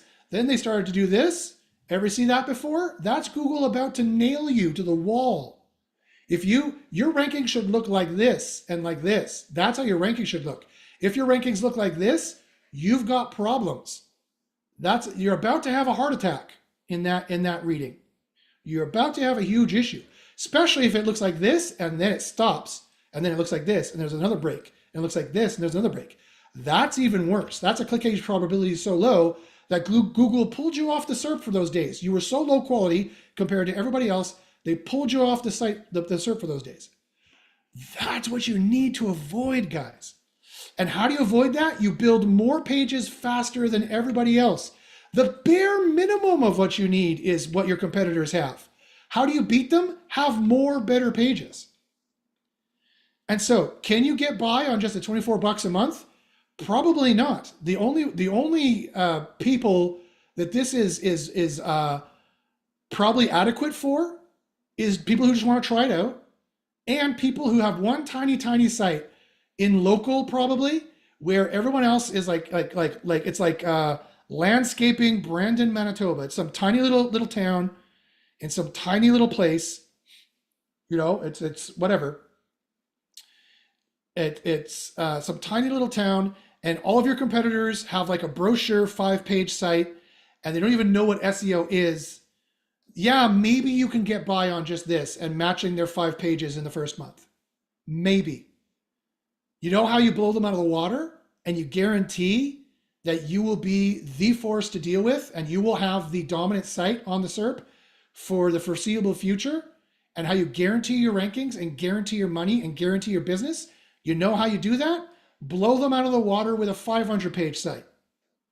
Build more pages than they have, and build it aggressively and fast. Because again, the starter pistol for this race started 25 years ago in some cases, guys. In some cases, your competitors have been building up for 25 years. This is where the pros really need to be at the very least. Right now, you can just sign on for this, and we have unlimited credits. So go ahead, sign on for the low price right now. We have unlimited credits right now, unlimited pages right now, unlimited reports right now in across the entire tool, all of this. Keyword discovery, keyword spy, and article builder, unlimited credits for right now, for a very short time. But I'm analyzing how much people use the system, and I'm going to be adjusting the credits. I'm going to be upping these credits possibly, and maybe limiting the amount of time your data stays in the database. Like you can keep the data here for 7 days. You can keep the data here for 10 days. You can keep the data here for 15 days. And here you can keep the data for 3 months. For here, you can keep the data for 6 months. I'll probably do something like that. You can build more pages because it's so important to beat the competition. And this was not my decision to run on a credit system. And now that I see kind of how things are being used, and I know that you need to build more pages than your competitor to have any hope in hell in beating them, I'm going to be adjusting the pricing. But that's my long-winded way of answering your question, my friend.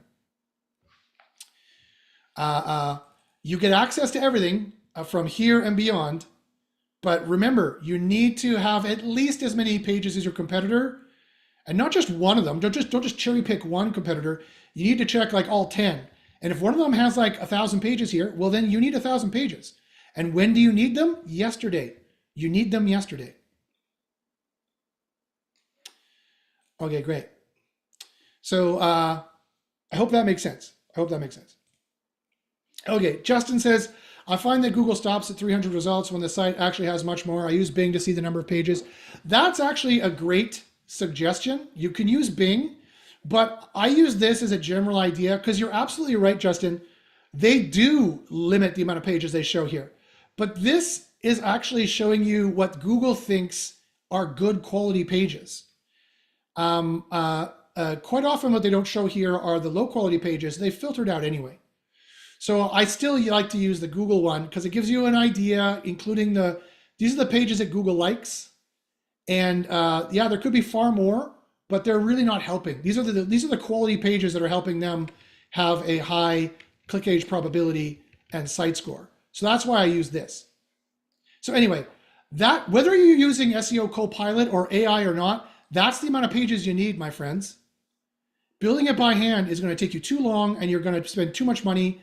You're going to wait too long to rank and you're going to fail. I don't want to see that. I don't want to see you fail. I want you to win. That is my super dark secret. I'm trying to help you. I want you to win. To do this, you need to do it by AI. There's no way to do it. Your competitors are eventually going to wake up and smell the coffee. And my competitors who build tools are going to wake up and smell the coffee. You know, Ahrefs is going to buy my company for $100 million bucks or something like that. And everyone is going to be using AI, you know, within the next few years. This is the time to jump on it and to get all over it. Okay. Raul says, we used Quora, but we stopped from using it. But I now remember they have a DOM factor. Never understood it till now. Wonder if it's the same. It shows you the document object model, yes, but it doesn't show you what the vector embeddings are. So Quora, again, that's made by my friend Ted. I'm not going to say anything bad about Ted. Obviously, I prefer my tool that I've made, but Ted's a great guy. And if you weren't going to use SEO Copilot, I would probably recommend Quora. But I would 1,000 times recommend SEO Copilot over Quora. But again, Ted's a great guy. I don't want to say anything bad about him. I like him a lot, and he's a great software engineer. And there's some good things in Quora, but I like the way we do it in SEO Copilot better, and I would use SEO Copilot. All right, guys, let me check to see if there's any questions here on YouTube. It's 1 o'clock. Oh my God. Questions on the TubeViews? No, we had only a few people watching on TubeViews. All right, guys, thanks very much for listening and watching. Make sure to like and share this video to anybody who you think needs the help. Remember to email me at joshpachinski@gmail.com. Raul says thanks. Justin says much love. And I write back at you guys. Thank you for joining. Thank you for being on here. And thank you for asking questions. I appreciate it. Ira says thanks, Josh. You're welcome, Ira. It's good to see another guy with an Old Testament biblical name like me. That's why my mom picked them. She's French Catholic. She picked Joshua and Ira from the Bible. So guys, as I said, this is the best time to be doing SEO. There's never been a better time to do SEO than now. Our AI is head and shoulders above everyone else. People don't even realize the worth of AI yet. They haven't programmed it to work yet very well. People are getting blown out of SEO because they don't know what they're doing. They've been a little bit lazy and or just a little bit listening to the myth rumor mill. Don't be one of the faithful that get voted off in the traders. Be the people who know how it works and are shooting the traders and getting and winning the game and winning over the Google algorithm every single time.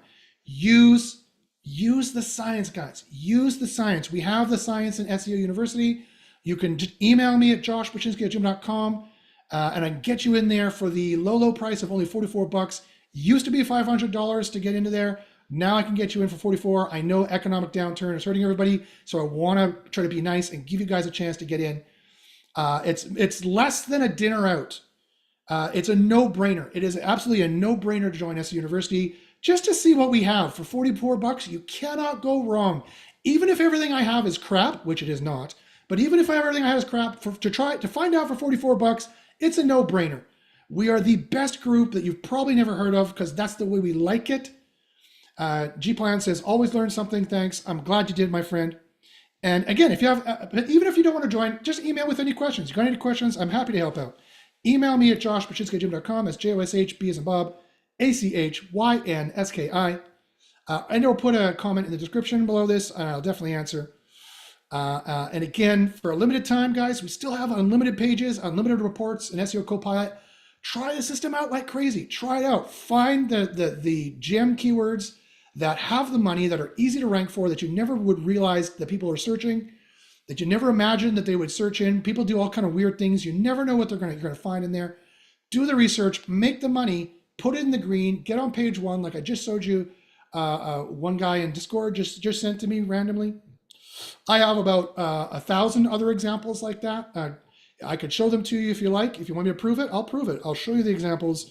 I'll show you over 1,000 examples of people ranking with our tactics over the last 12 years. It would be my pleasure. All right, guys, I really appreciate you, everyone. Appreciate everyone. Appreciate you for being here. Thanks very much. Make sure to like and subscribe. Make sure to tell your friends about this this free course so they can get some information from it as well if they're having trouble in SEO. Any questions, you can always email me. And I'll see you guys next week with more secrets I will unveil. And again, guys, Justin says, thanks again. You're welcome. You guys are very much welcome. I want to see you guys succeed. Here's to a very positive 2025. And let's get it, guys. Let's crush it because it's never been a better time. All right, guys. Thanks very much for listening and watching.